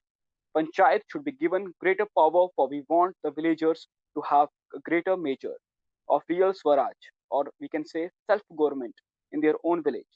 Jawaharlal Nehru, the first Prime Minister of India, recognizing the importance of Panchayati Raj, Article 40, Directive Principles of State Policy of our Constitution, the state shall take the steps to organize the village panchayat and endow them with such powers and authority as may be necessary to enable them to function as units of local self-government. Now let us begin by knowing what is the actual meaning of Panchayati Raj. Panchayat is called village council and Raj means rule. It is a political system originating from the Indian subcontinent, found mainly in India, Pakistan, Bangladesh, Sri Lanka, and other Southeast Asian countries. Traditionally, Panchayat consisted of wise and respected elders chosen and accepted by the local community. The Panchayat system covers the village level Gram Panchayat, then there is Block Panchayat, then there is District Panchayat. List of the committees constituted for recommendation regarding Panchayat Raj India are as mentioned. First of all, there was Balwant Raj Mehta Committee, which was constituted in 1957. Then there was V.T. Krishnamachari in 1960, Takht Mal Jain Study Group in 1966. Then there was Ashok Mehta Committee in 1978, G.V.K. Rao Committee in 1985, Dr. L.M. Singhvi Committee in 1986, P.K. Thangan Committee in 1989, and S. Mohinder Singh Committee in 2013. As we all know that Panchayati Raj is day by day is diminishing. It's not an eminent organization as it was used to be. And in order to make Panchayati Raj system uphold its meaning as a true bearer of light of the village people, we need to make Panchayati Raj financially stable. And and to do this, we need to follow various measures like overall development of country is the main objective of Indian government since its independence. In the earlier plan, the main thrust of development was laid on agriculture, industry, communication, ed- education, health, and allied sectors. But soon it was realized that the all-round development of the country is possible only through the development of rural India. Keeping this in view, Panchayati Raj institutions have been introduced under 73rd Amendment of the Constitution of India. In 1992, rural development includes measure to strengthen the democratic structure of societies through the PRIs, also known as Panchayati Raj institutions. It includes measure to improve the rural infrastructure, improve income of rural households and delivery system pertaining to education, health and safety mechanisms. Government of India has taken many steps to develop rural India, and for this, Department of Rural Development has been set up under the control of Ministry Rural Development. The panchayats are expected to play an important role in rural development in India, particularly after independence. Planned documents of both the central and state government and various committee have been emphasized the importance of these bodies in the polity. 5-year plans, specifically the second 5-year plan, laid special emphasis on the role of panchayat in rural development. An attempt is made in this paper to study the role of Panchayati Raj institutions in rural development in general and tribal village of backward district. Now, I will give quick salient features of the Act of Panchayati Raj. To provide tier system of Panchayati Raj for all states, to hold panchayat elections regularly every 5 years, to provide the reservation of the seats for scheduled castes, scheduled tribes, and women, not less than 33%, to appoint State Finance Commission to make recommendations as regard the financial powers of the panchayat, to continue district planning committee to prepare draft and development plans for the district for a whole. The history of Panchayati Raj has been one of success and failures in different states. There were a phase of success during 1959 to 64, a phase of stagnation during 65 to 69, and a phase of failure during 1969 to 77. In the state of Maharashtra and Gujarat, the Panchayati Raj has shown a good scene of success and took planning and development schemes sincerely. There have been many efforts to train the women who have been elected. Interestingly enough, the state government has undertaken some of these in Karnataka. The Department of Women and Child Development cooperated with the professionals in what has become to be known as Gramsat program. This had two parts. The first was an interactive session using satellite technology to link the different district headquarters to Bengaluru. This session used material generated through meetings of women elected to Gram Panchayat. The impact was immediately visible, and even today its role in giving these women self-confidence to face bigger challenge cannot be underestimated. But is it true? We can ask from ourselves, we can see our villages. Is it true? It's not. Most of the villages from where we are coming, from where we are residing, we can say the full measures which the government is trying is not implemented, because a very peculiar thing is being observed, that in spite of lot of powers given at the grassroots level, the actual development work is not being carried out. Corruption and groupism at the village level, casteism, nepotism in creating community assets is gradually becoming rampant. A lot is to be done in the irrigation, sanitation, animal husbandry, planning, land improvement. But instead of concentrating on development activities, the elected representatives are found busy in cornering the money for their personal interest, like Sarpanch, Panch, and other elected Panchayati Raj bodies, and benefiting their castemen or other fellows, which directly or indirectly serve their vested interests. If the evils of corruption, casteism, groupism, etc., allowed to generate to the grassroots level, the whole system of Panchayati Raj will collapse and crumble one day, and it shall be most disastrous to the democratic values and envisaged in adopting the Panchayati Raj institutions. And I will also tell you the Panchayati Raj system was first adopted by the state of Bihar by the Bihar Panchayati Raj Act in 1947. It was continued legacy of local self-government started by Lord Ripon in the British era, and later it was implemented in Rajasthan in Nagaur district in 2nd October 1959. And it also gives me immense pleasure to say that later on the eve of National Panchayati Raj Day, some of the panchayat from J&K UT got facilitated by Deen Dayal Upadhyay Panchayat Sashaktikiran Puraskar. These are Block Kandi, Rafiabad, Baramulla, Gram Panchayat Hakarmula, Block Soibag, Badgam, and Panchayat of Kangarusa won Deen Dayal Upadhyay Panchayat Sashaktikiran Awards. Thank you. तो आदित्य, बहुत ही सुंदर ढंग से आपने अपने विचार रखे हमारे बीच में। जो आपने एम्फसाइज किया कि इम्प्लीमेंटेशन एक इश्यू है।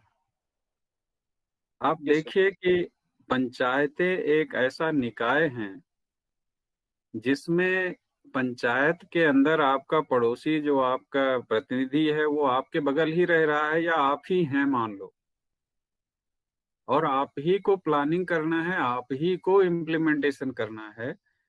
तो इसके लिए हम क्या कर सकते हैं गांव स्तर पे, पंचायत स्तर पे? सबसे पहले तो जो गांव सभा होती है, जो हल्का की सभा होती है, उर्दू में शायद हल्का क्या बोलेंगे सभा को? हल्का मीटिंग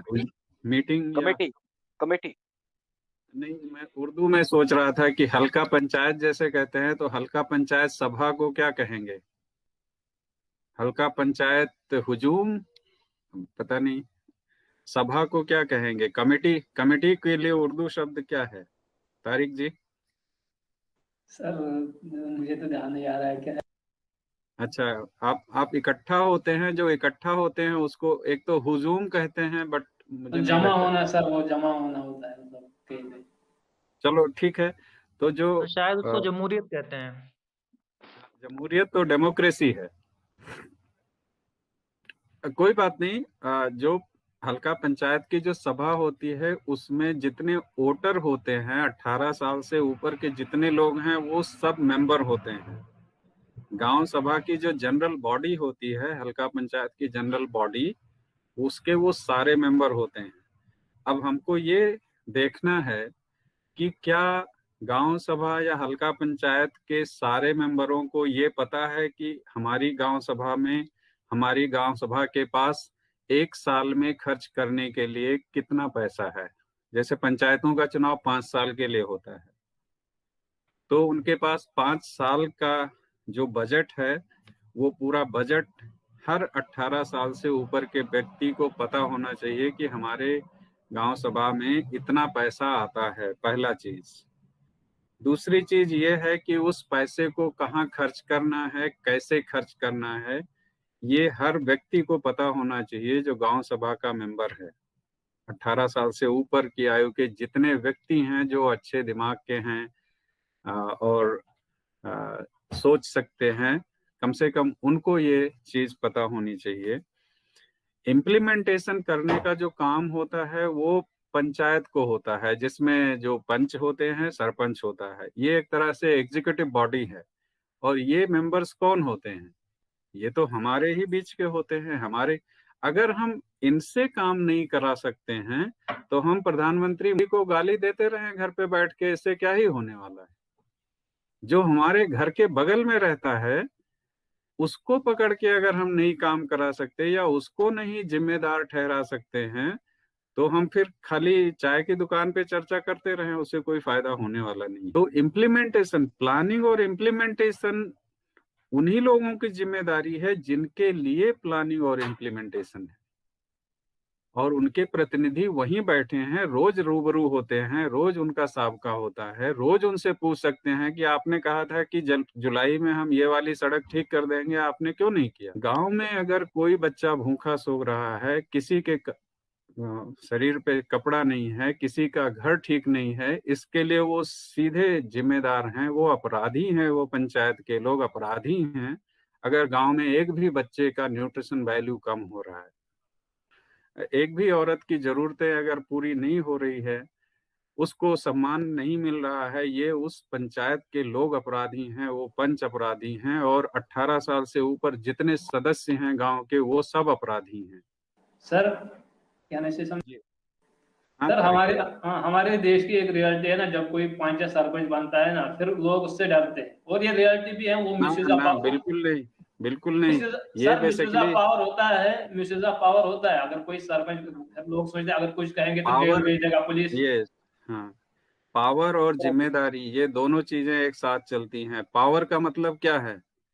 पावर उनका सिर्फ इतना है कि वो काम करेंगे, वास्तव में ये सब जिम्मेदारियां हैं जिसको हम पावर समझते हैं। ये हमारा परसेप्शन जब तक बदलेगा नहीं तब तक हम ऐसे ही रहेंगे। हम गवर्नमेंट ऑफिसर्स को समझते हैं कि they are powerful, they are officers, no sir, they are in fact servants. no sir, there are many examples of misuse of power by बिल्कुल, sarpanches in our country. हम लोग चाहेंगे कि जैसे हम लोग यहाँ चर्चा कर रहे हैं, ये चर्चा गांव के हर व्यक्ति तक पहुंचे और उनके संज्ञान में आए। और जैसे एजुकेशन एक बहुत बड़ा कंपोनेंट है। सारे लोग ब्लेम करते हैं कि सरकारी स्कूलों में टीचर नहीं जाते हैं, पढ़ाते नहीं हैं। सरकारी स्कूलों के जो टीचर हैं उनको इतना पैसा मिलता है जो प्राइवेट स्कूल के टीचर का कम से कम 5-6 गुना ज्यादा होता है। सर यहाँ में एक बात कहीं ना कहीं सच भी है, क्योंकि जो सरकारी स्कूल के टीचर है ना सर, सच कैसे है, अगर कोई सरकारी स्कूल का टीचर है उसको अगर सरकार 50,000 60,000 तनख्वाह दे रही है, सैलरी दे रही है, तो वो अपने बच्चों को प्राइवेट स्कूल में क्यों ये एडमिट करता है सर? ये 99% क्या 100% ये है कि जो भी सरकारी जो टीचर्स हैं उनके सब बच्चे प्राइवेट स्कूल में पढ़ते हैं। अगर वो खुद सरकारी स्कूल में पढ़ाते हैं तो कोई रूल होना चाहिए कि आप भी अपने बच्चों को सरकारी स्कूल में पढ़ाओ, तभी तो कॉन्फिडेंस बिल्ड होगा ना। आप सैलरी लेते हो सरकार की, लेकिन खुद बच्चों को डीपीएस या किसी और में पढ़ाते हो अच्छे स्कूलों में, लेकिन खुद के बच्चे कहीं और कहीं के जो है उनके बच्चे कहीं और। इसका जो सीधा मतलब यही है कि उनकी जिम्मेदारी जो है वो जिम्मेदारी से भाग रहे हैं।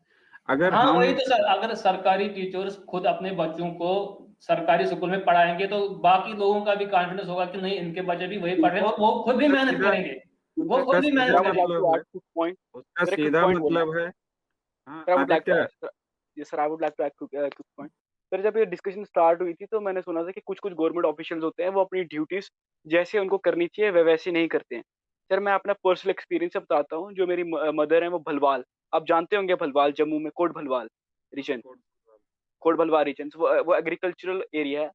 सर वहाँ पर मेरी मम्मा AU हैं, एग्रीकल्चर एग्जीक्यूटिव ऑफिसर। सर वो सिंगल हैंडली 65 से 70 पंचायत, तो वहाँ पर भलवाल में सिर्फ एक है, वहाँ पर कंडी रीजन है, उसके बाद खरीफ बेल्ट है, राबी बेल्ट है। वो 60 to 65 पंचायत को सिंगल हैंडेडली संभालते हैं। उनके पास उनके डिफरेंट AEs हैं। हर एक AE के पास एग्रीकल्चर एग्जीक्यूटिव होते हैं। वो हर एक पंचायत के अंदर सरपंच से मिलते हैं, उनकी रिक्वायरमेंट्स लेते हैं। अभी पता नहीं कितना 250 crore sir, 250 crore rupees half divide हुआ है श्रीनगर रीजन के अंदर और जम्मू रीजन के अंदर। सर जम्मू रीजन के अंदर भलवाल को सिलेक्ट किया गया है बाय जो ये इसका क्या कहते हैं, NABARD, national bank for rural agriculture development, NABARD ने सिलेक्ट किया है। तो सर ऐसा नहीं कि हर कोई जो गवर्नमेंट ऑफिशियल है वो अपना काम नहीं कर रहा। दे आर डूइंग देयर बिल्कुल, हाँ बिल्कुल सिंसियर लोग भी हैं, लेकिन जो लेकिन सर मैं क्या कह रहा हूँ, there exceptions are always there, लेकिन जब जनरल की बात होती है वहाँ ये 10% फिर हम एरर मानते हैं। और सर अगर बाय चांस अगर गवर्नमेंट ऑफिशियल्स हैं अगर वो बच्चों को प्राइवेट स्कूल में डालने लगे तो जो हमारी यूनिवर्सिटी है वो तो पूरी खाली हो जाएगी। इस पे एक बड़ा ही मजेदार चीज एक बार कमेंट आया था कि जो सरकारी अधिकारी हैं, सरकारी अधिकारी कम से कम जो को बैन कर देना चाहिए कि इनके बच्चों का प्राइवेट स्कूलों में एडमिशन नहीं हो। मैं स्कूल सर कम से कम प्राइमरी मिडिल जो खाली रहते हैं बैन कर दें तो सारे सरकारी स्कूलों की हालत सुधर हो जाएगी। ये it was really a sincere comment but it was taken to be a joke. No sir, अगर प्राइमरी कम से कम प्राइमरी से हायर सेकेंडरी तक तो होना चाहिए कि नहीं, जो तभी तो वो मेहनत करेंगे सर, मुझे तो यही लगता है। It's my personal opinion. Yes exceptions are always there, लेकिन मेजॉरिटी जब हम जनरलाइज करते हैं तो यही देखने को मिलता है पूरी कंट्री। आज की जो चर्चा का विषय है, पंचायतों की जो भूमिका है। किसी भी हल्का पंचायत में जितने स्कूल होते हैं हायर सेकेंडरी लेवल तक, प्राइमरी और हायर सेकेंडरी लेवल पर, उस पर सीधे सरपंच उसको क्वेश्चन कर सकता है। कोई टीचर नहीं आ रहा है, पढ़ा नहीं रहा है, या उस स्कूल में जो भी गवर्नमेंट की स्कीम है उन स्कीम का फायदा बच्चों को नहीं मिल रहा है, वो सरपंच सीधे उनसे सवाल कर सकता है और सीधे उनको अकाउंटेबल कर सकता है। सरपंच उसको लिख सकता है, वीडियो को लिख सकता है, डीसी को लिख सकता है कि हमारे यहाँ ये चीजें हैं। सरकारी अधिकारी तो बहुत कम है ना, डीसी तो एक ही होता है, वो कहाँ कहाँ हाथ पैर मारेगा, कितनी जगह जाएगा। वीडियो एक ही होता है जो कई पंचायतों को एक साथ उसके साथ देखना होता है, तो कहाँ कहाँ करेगा। पंचायत का बंदा तो वहीं बैठा हुआ है। सर इसमें सरपंचों की भी प्रॉब्लम नहीं है सर, इसमें लोगों की मेंटालिटी की प्रॉब्लम है। व्यवस्था के लिए Education थोड़ा की problem है। व्यवस्था के लिए एक साथ बोलना मत शुरू करिए। तो मैं अब बहुत बहुत धन्यवाद करता हूँ। आदित्य ने बहुत ही सुंदर। साजिद, मैं आप पर आऊंगा। साजिद, आपको मैं प्रेरणा को सुनने के बाद आपको सुनूंगा, तो अपना विचार आप नोट करके रखिए। मैं अब आमंत्रित करता हूँ प्रेरणा हीरा को कि वो अपना विचार साझा करें, उसके बाद हम साजिद अली को सुनेंगे। प्रेरणा।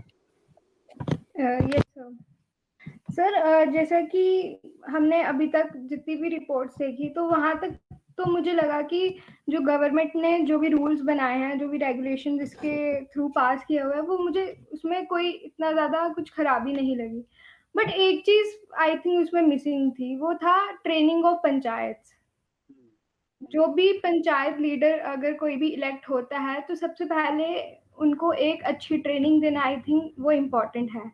क्योंकि जिस तरह से ये हमने चीजें डिस्कस की, ये हम लोग ही कर सकते हैं जिनको नॉलेज होगी। जो इन चीजों के बारे में अवेयर नहीं हो पाएगा, वो इन चीजों के बारे में कभी 5 साल रह के भी 10 साल रह के भी वो सोच ही नहीं पाएगा।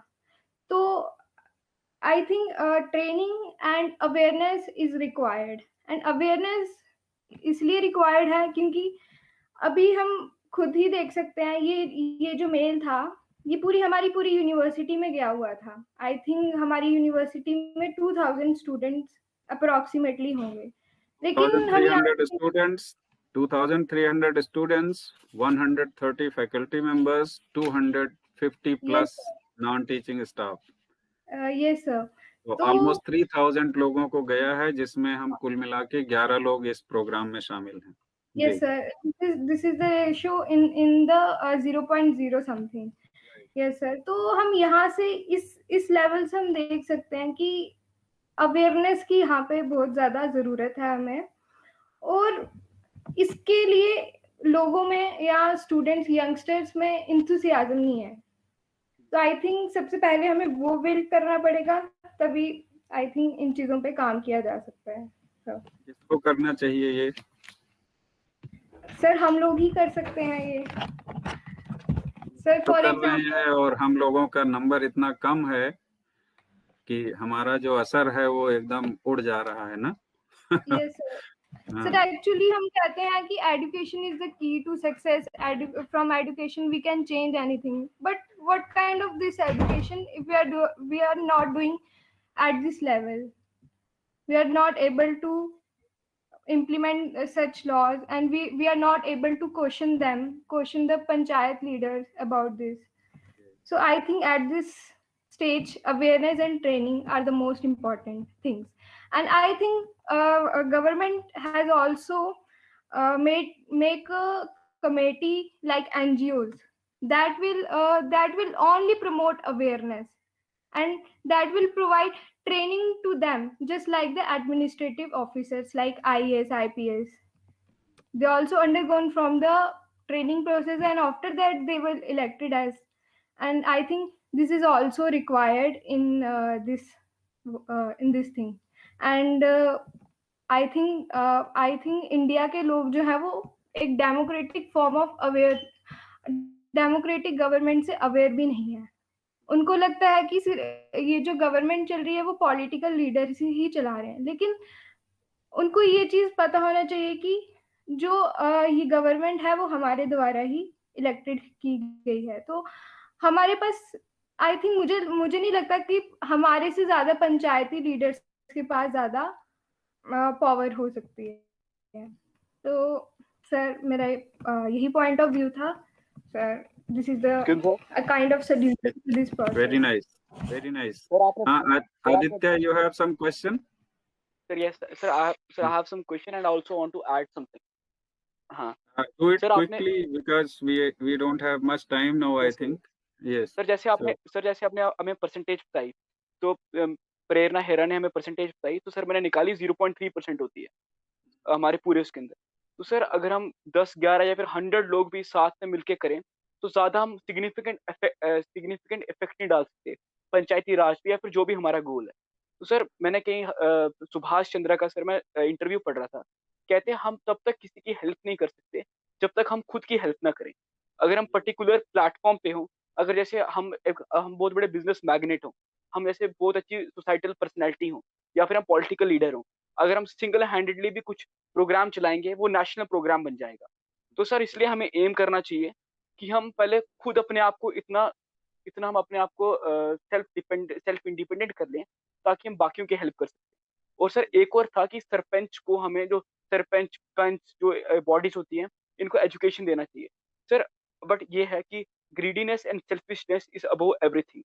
आप अगर आप एजुकेटेड पर्सन को अगर एजुकेटेड पर्सन को अगर वो ग्रीडी होगा, सेल्फिश होगा, वो सर वेज ढूंढेगा करप्शन करने की। अगर उसने करनी है तो करनी है। अगर बाई चांस जो ये सरपंच है, मोस्टली दे आर अनएडुकेटेड, वो कोई मैट्रिक पास होता है, कोई ज्यादा ज्यादा hardly they are graduated. Sir अगर हम उनको एजुकेशन दे देंगे, तो पहले तो वो करप्शन कर रहे थे, तो उनके पास और मीन्स आ जाएगा करप्शन करने का।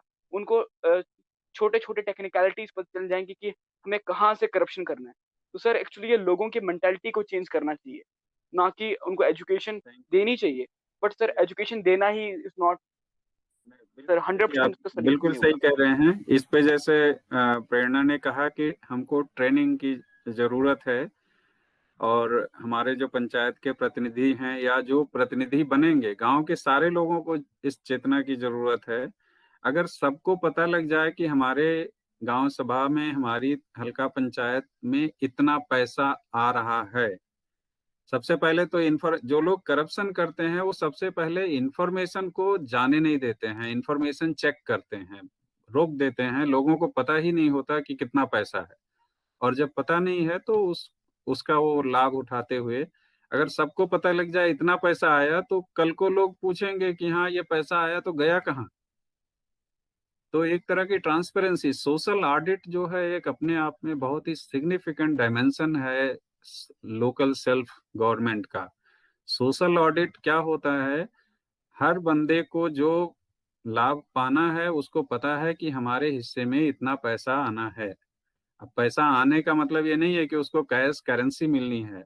गांव में जो सुविधाएं होंगी उससे वो मैचिंग दिखाई पड़ेगा कि हाँ इतने पैसे में ये काम हो सकता है। तो पैसा खर्च करने में और काम में जो अनुपात है, जो रिलेशन होना चाहिए, वो लोगों को सीधे दिखेगा। अगर नहीं दिखेगा तो सीधे लोग क्वेश्चन करेंगे। जैसे हम अभी एक गांव पंचायत में गए थे, वहां पे हमको पता लगा कि गवर्नमेंट ने किसी वाटर बॉडी को डेवलप करने के 70 लाख रुपए लगाए हैं। तो मैंने देखा, लोगों ने कहा यहाँ 70 लाख खर्च किया गया है गवर्नमेंट के अकाउंट से। तो मैंने कहा ये तो 7 लाख का भी काम नहीं दिख रहा है, आप कह रहे हो 70 लाख खर्च किया गया है।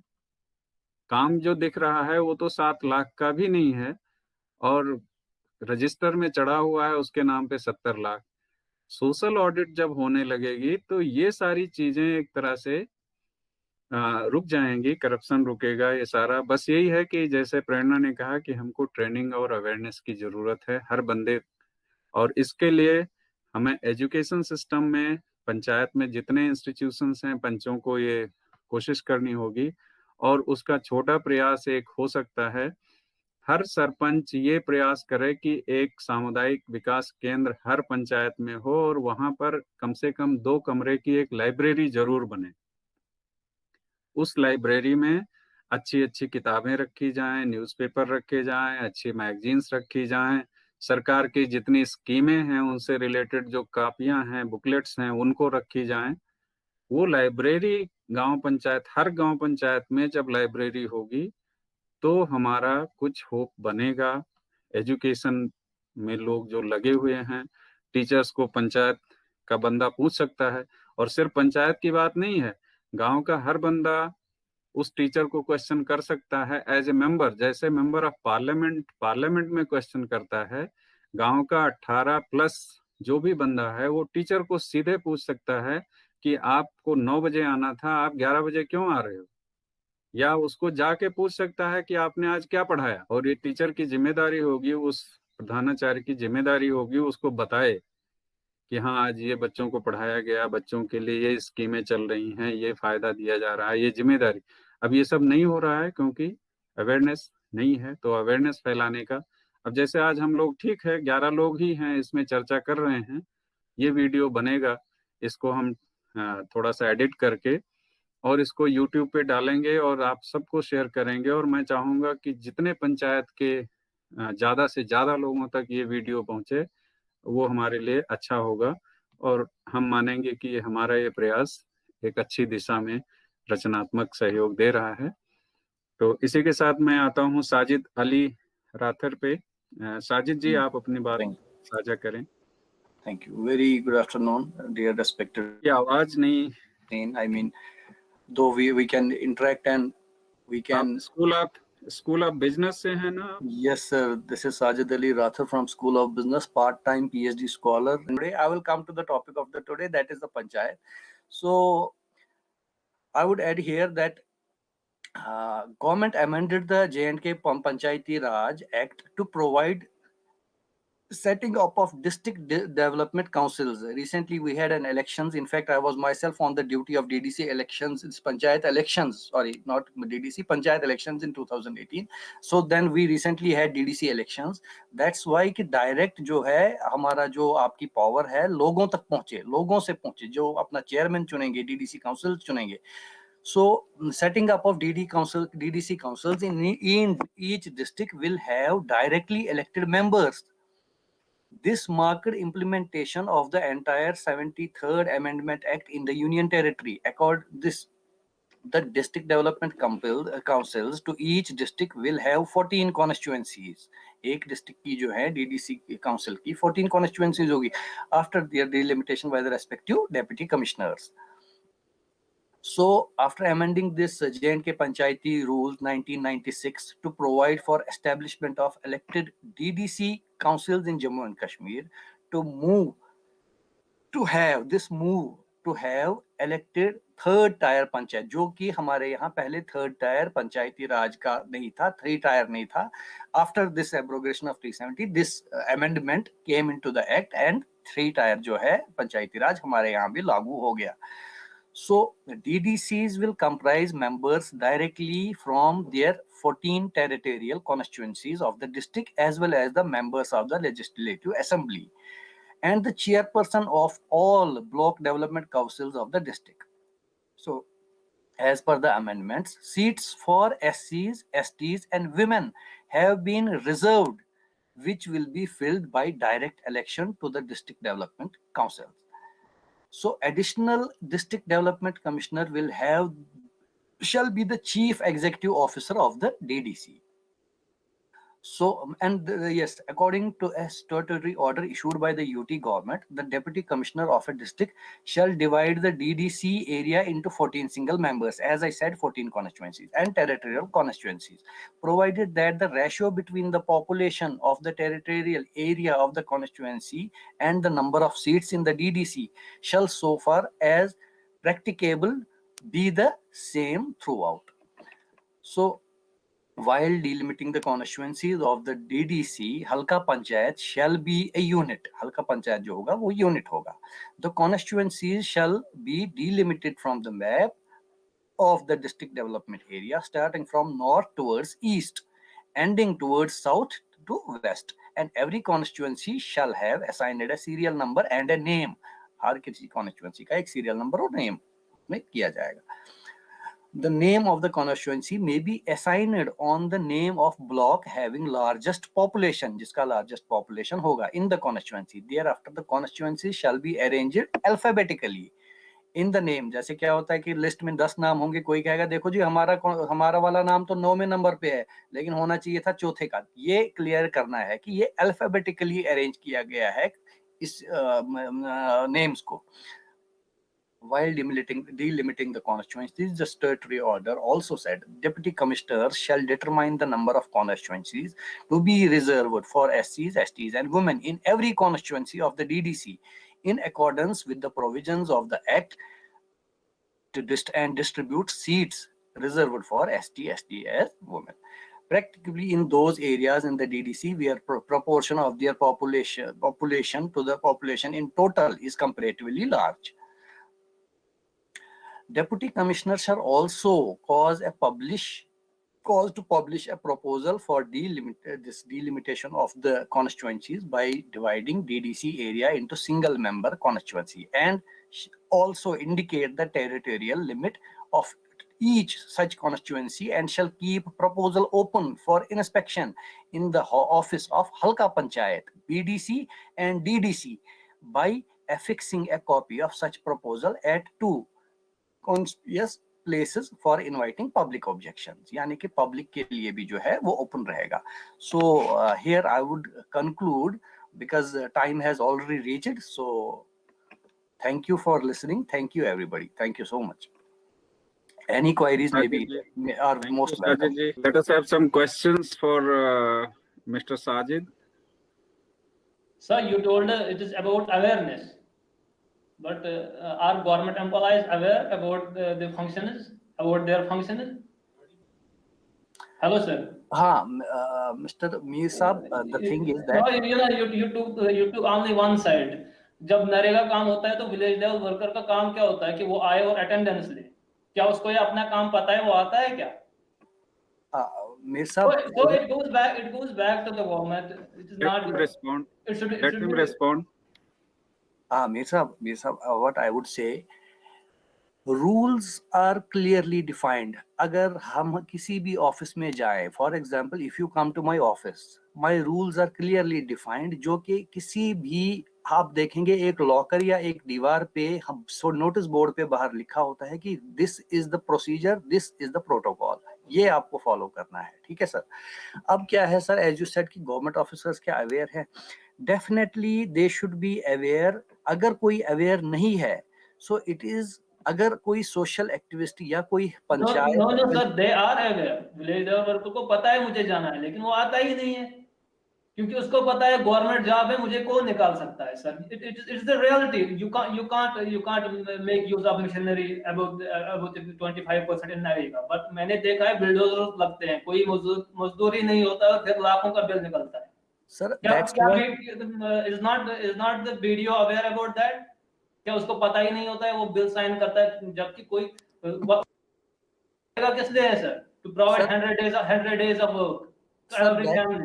Your question is received, Tariq. Sir, so that's why if you see sir, हमने 2019 में क्या हुआ, गवर्नमेंट 2019 में 2018 में it has back to 2013 since as far as I know, but it's अब धीरे धीरे हो पा रहा है. अब गवर्नमेंट क्या कर रही है? Why government has fixed biometric attendance in every each office, each हल्का क्यों किया जा रहा है?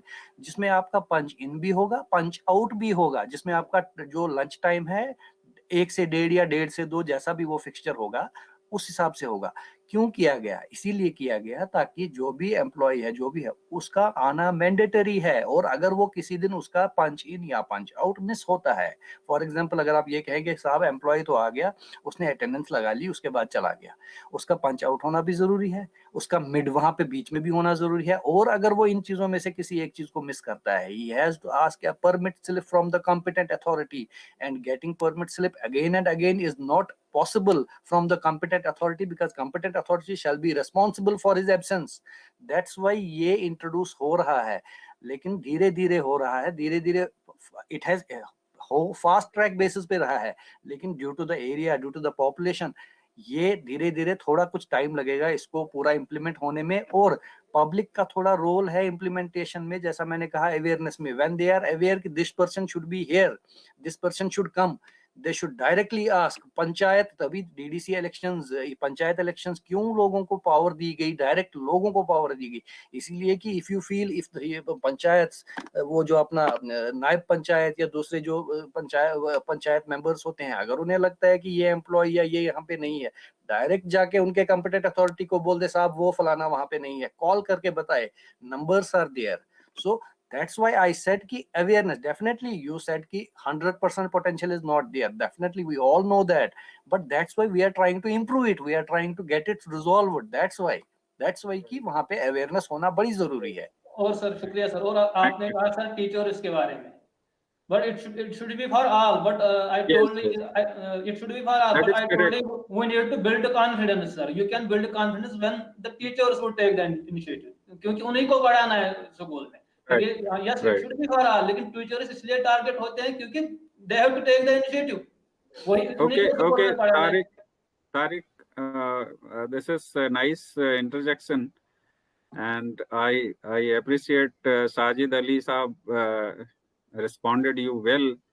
And of course, it takes time. In fact, it takes time because we have been living or doing things in certain ways so far. So it will not change. Let us hope for the best. And with all the interventions through science and technology, we can, of course, make sure that the people are present in the offices. But then the whole thing is that whether they are performing and doing the kind of job they are expected to do. So how we can do that?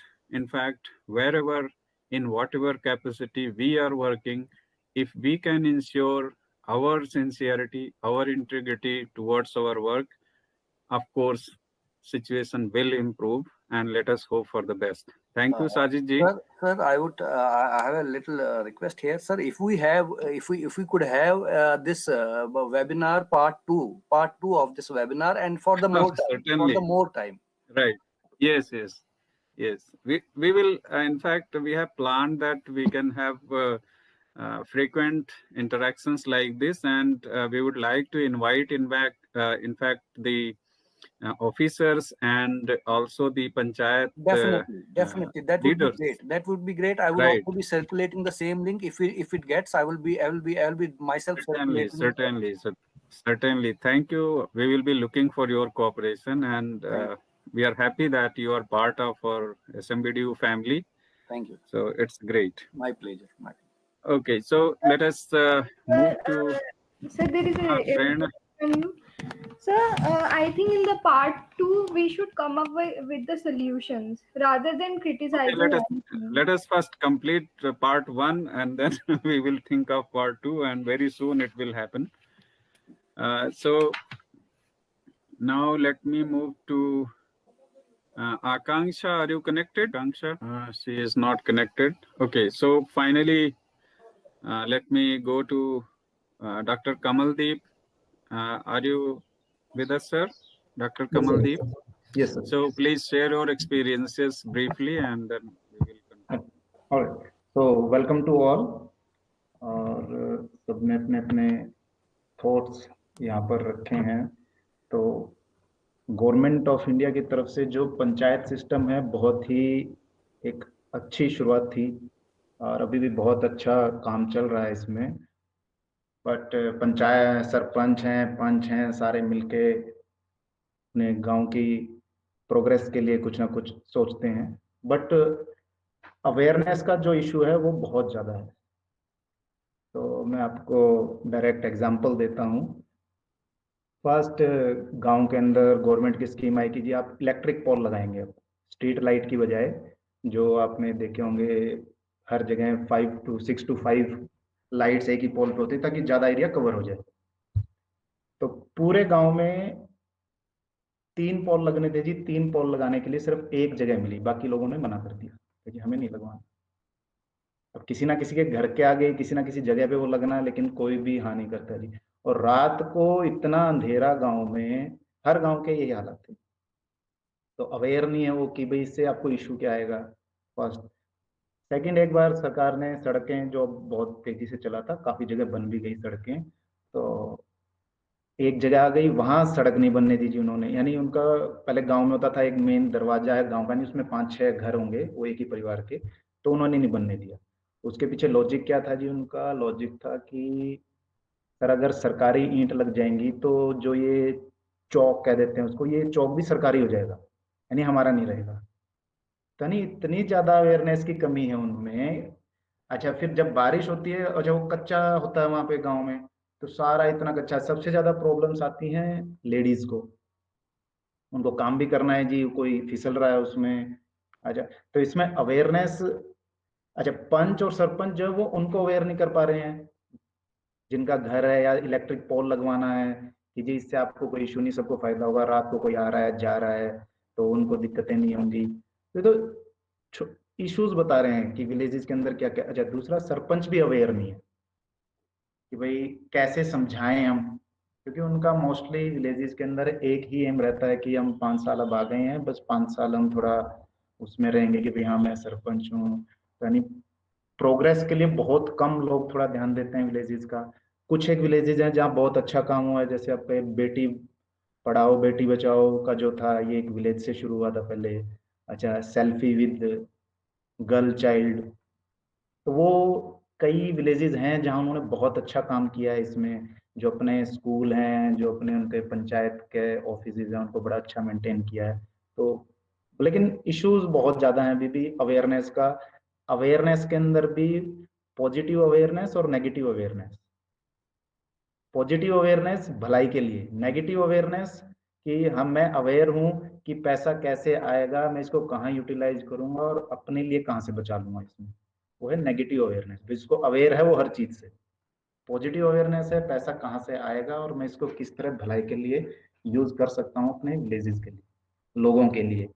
और sir ने भी बहुत अच्छा बताया कि आप library का कर सकते हैं, और कई आप ट्रीज प्लांट कर सकते हैं जो टिम्बर में यूज हो सकते हैं। मीन्स आप सेल्फ रिवेन्यू जनरेट कर सकते हैं। लेकिन कोई भी सरपंच इस डायरेक्शन में सोच ही नहीं पा रहा है। और विलेजेस का सबसे बड़ा इशू ग्रुपिज्म ज्यादा इशू, पंचायत को वो भी काम करने नहीं देता कई बार कि नहीं कि हम यहाँ सड़क नहीं बनने देंगे हम। उनको यूं लगता है कि भाई नाम हो जाएगा, वही सरपंच ने सड़कें बनवाई थी उस टाइम। तो वो भी बहुत इशू है। लेकिन जो मेन इशू है, जो पर्सनली मुझे लगता है विलेजेस के अंदर उनको ध्यान देना चाहिए, स्कूल पे और हॉस्पिटल पे। क्योंकि जो विलेजेस, जो पर्सन है, उनका सबसे ज्यादा पैसा सबका ही, शहरों में भी सबसे ज्यादा जो आपका मनी स्पेंड होता है वो एजुकेशन पे और हॉस्पिटल पे। अगर वो सरकारी स्कूल पे ज्यादा ध्यान देंगे कि इंफ्रास्ट्रक्चर अच्छा हो। अच्छा, पैसा आता है, वो हमें बताया किसी ने कि सर हर साल पैसा आता है, फिक्स अमाउंट आता है, हर चीज के लिए आता है। अब तो मिड डे मील और आपकी यूनिफॉर्म वो तो है ही है, वो तो बच्चों के लिए है।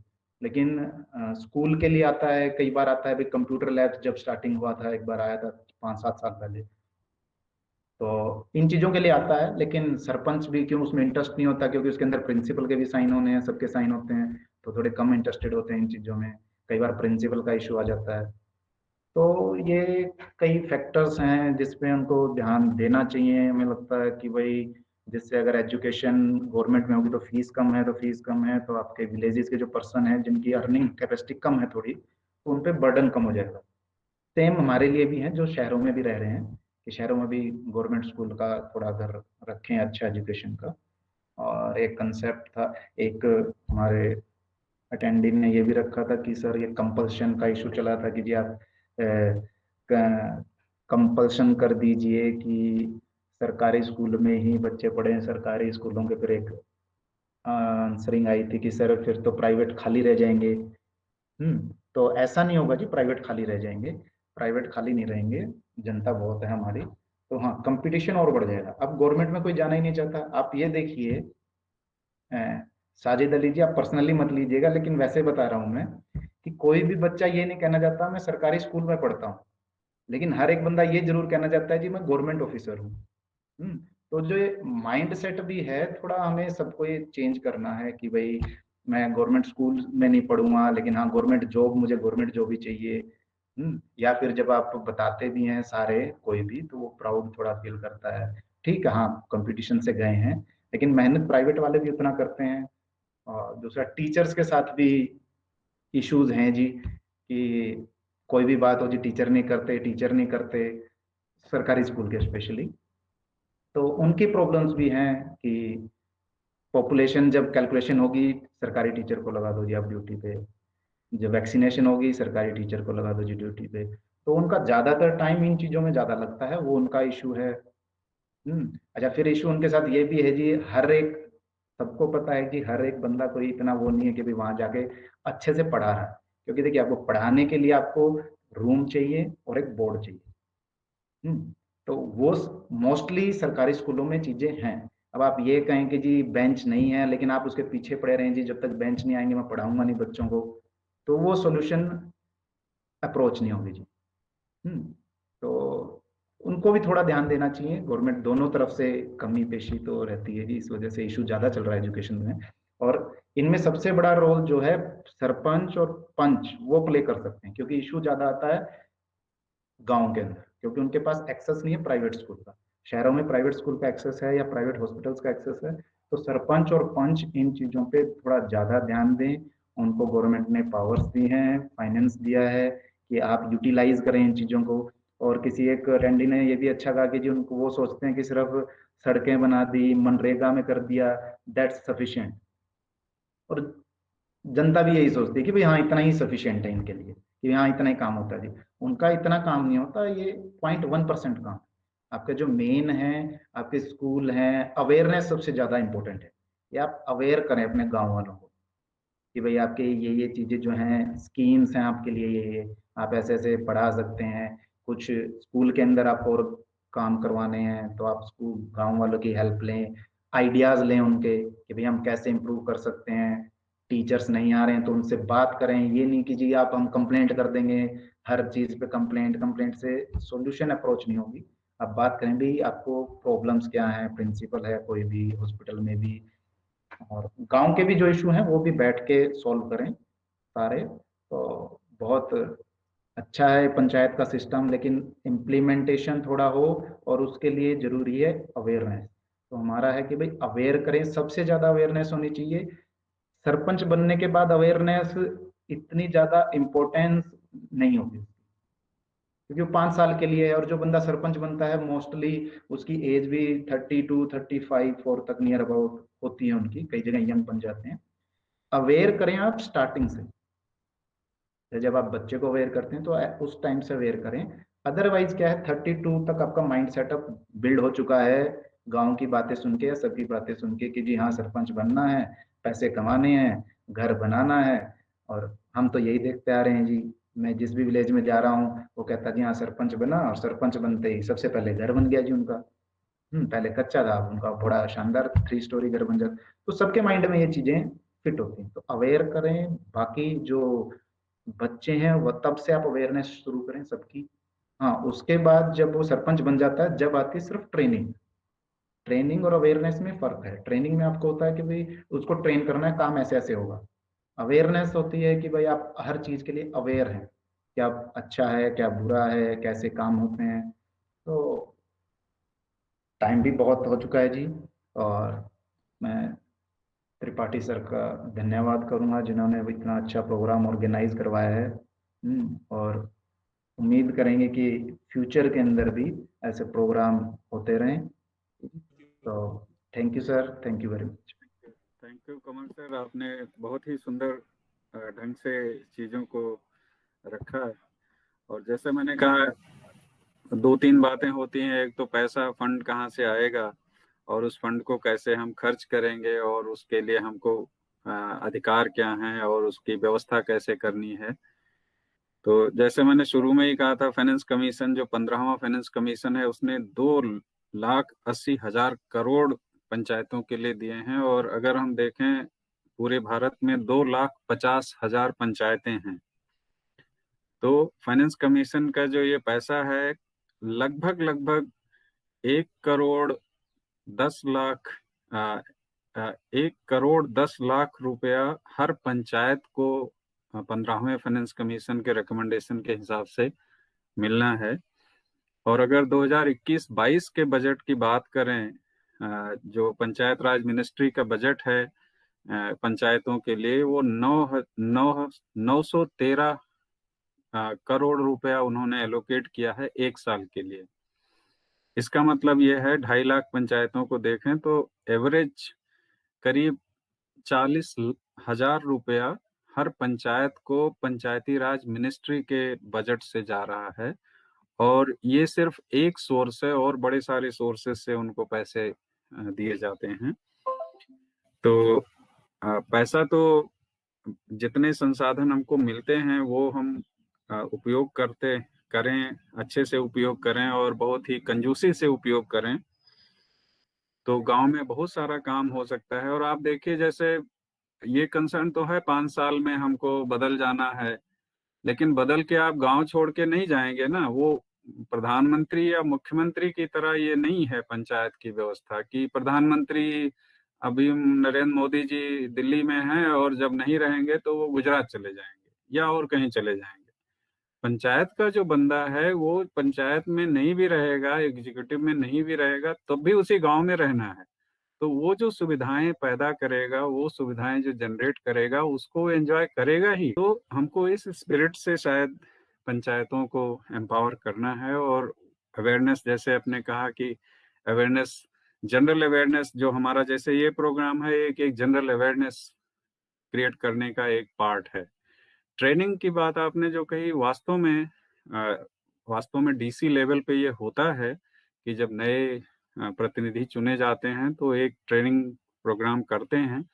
अब उसका इफेक्ट कितना है, किस स्तर तक हो रहा है, ये मेरे सीधा अनुभव तो नहीं है, लेकिन मुझे विश्वास है कि उसका जरूर कुछ ना कुछ लाभ मिलता होगा। और तारिक ने जैसे कहा था कि लोगों को पता ही नहीं है, इसका मतलब ये है कि शायद वो ट्रेनिंग प्रोग्राम और रिगरस और फ्रीक्वेंट होना चाहिए। और उसमें न सिर्फ एग्जिस्टिंग जो एग्जीक्यूटिव है उसको इनवाइट किया जाना चाहिए, बल्कि जो भी लोग उसमें इंटरेस्ट रखते हैं, कुछ लोग इलेक्शन लड़ने वाले हैं, कुछ लोग लड़ के वो अभी पावर में नहीं रहे, जो पंचायत में नहीं रहे डायरेक्ट, लेकिन हैं गांव में, तो उस ट्रेनिंग में इन सारे लोगों को इनवाइट करना चाहिए। मतलब एक जनरल नोटिस होनी चाहिए मेरे ख्याल से कि पंचायत में जितने लोग चुनाव में इंटरेस्ट रखते हैं या उसमें प्रतिभागी बनना चाहते हैं, उन सबकी भी ट्रेनिंग होनी चाहिए। और उस ट्रेनिंग के साथ, उस ट्रेनिंग सर्टिफिकेट के साथ वो जब इलेक्शन का पर्चा दायर करें तो वो ट्रेनिंग सर्टिफिकेट भी एक मैंडेटरी रिक्वायरमेंट रख देनी चाहिए कि आपने ट्रेनिंग पाया हुआ है, तभी आपका पर्चा हम एक्सेप्ट करेंगे। तो ये छोटे से एफर्ट अगर ऐसे होंगे और वो शायद हमारी स्टेट मशीनरी, जो गवर्नमेंट मशीनरी है, वो इतना अच्छे से काम करेगी और उस स्तर पे जाके लोगों को अवेयर करेगी और जो डिजायरेबल एटीट्यूड है जिन लोगों का इसमें आने का, उनको ट्रेनिंग देगी, तो ये अच्छा होगा। और मुझे लगता है कि अपने क्षेत्र में, जिस एरिया में हम हैं, विश्वविद्यालय हमारा जहाँ पर है, हमने 5 गांवों को अडॉप्ट किया हुआ है फॉर्मली। तो हम चाहेंगे कि ये सारी चीजें इनके, अभी जैसे कोरोना का टाइम था, नहीं, मैंने तो प्लानिंग ये किया था कि जो हमारे 5 गांव हैं, दीर्ती, ककरियाल, स्यूल, त्रीन और एक कौन सा है, सिरा, तो इन 5 गांवों के जो सरपंच हैं, इनको इकट्ठा करके और इनसे बात की जाए, इनके बारे में सुना जाए, इनके एक्सपीरियंस लिए जाएं, और जो हम लोगों का जो संवैधानिक प्रोविजंस हैं और ये जो बातें आज हुई थी, इसको शेयर करने का। लेकिन चूंकि समय ऐसा चल रहा है, तो मुझे लगता है कि हमने ऑनलाइन माध्यम से जो भी छोटा प्रयास किया, ये पहुंचेगा। मैं इसको YouTube पे भी अपलोड करूंगा और मैं चाहूंगा कि हमारे विश्वविद्यालय के जितने लोग हैं वो उसको ज़्यादा से ज़्यादा शेयर करें, और वो जम्मू कश्मीर के और देश के और भी भागों में हर पंचायत में अगर 4-6 लोग इसको देखते हैं और कुछ सीखते समझते हैं, तो वो हमारे इस प्रयास की सफलता होगी। छोटी ही सफलता है, लेकिन मुझे विश्वास है कि इसका असर होना ही है। तो समय काफी हो गया, हमने सर हाँ। एक पॉइंट में एक एड ऑन करना चाहती हूँ। सर यहाँ पे इस लेवल में विमेन एम्पावरमेंट भी काफी इम्पोर्टेंट है। जिस तरह से अभी हम मीटिंग में भी देख सकते हैं कि मुझे यहाँ पे मेरे अलावा और कोई भी वुमन मतलब गर्ल यहाँ पे नहीं दिख रही है। तो आई थिंक इस लेवल पे women important is also required. बिल्कुल, और मैं कोशिश करूंगा वो कि पार्टिसिपेट करें और आप अपने क्लास के बच्चों को मोटिवेट करिए कि वो भी आएं, जब इस तरह के कार्यक्रम हों वो लोग आएं और इसमें अपनी बातें भी रखें, और नहीं भी रखना है तब भी कम से कम सुने। तो मुझे लगता है कि आज के लिए इतना ही अच्छा है। तो मैं सबको धन्यवाद देना चाहूँगा। आप लोग पूरे समय हमारे साथ रहे।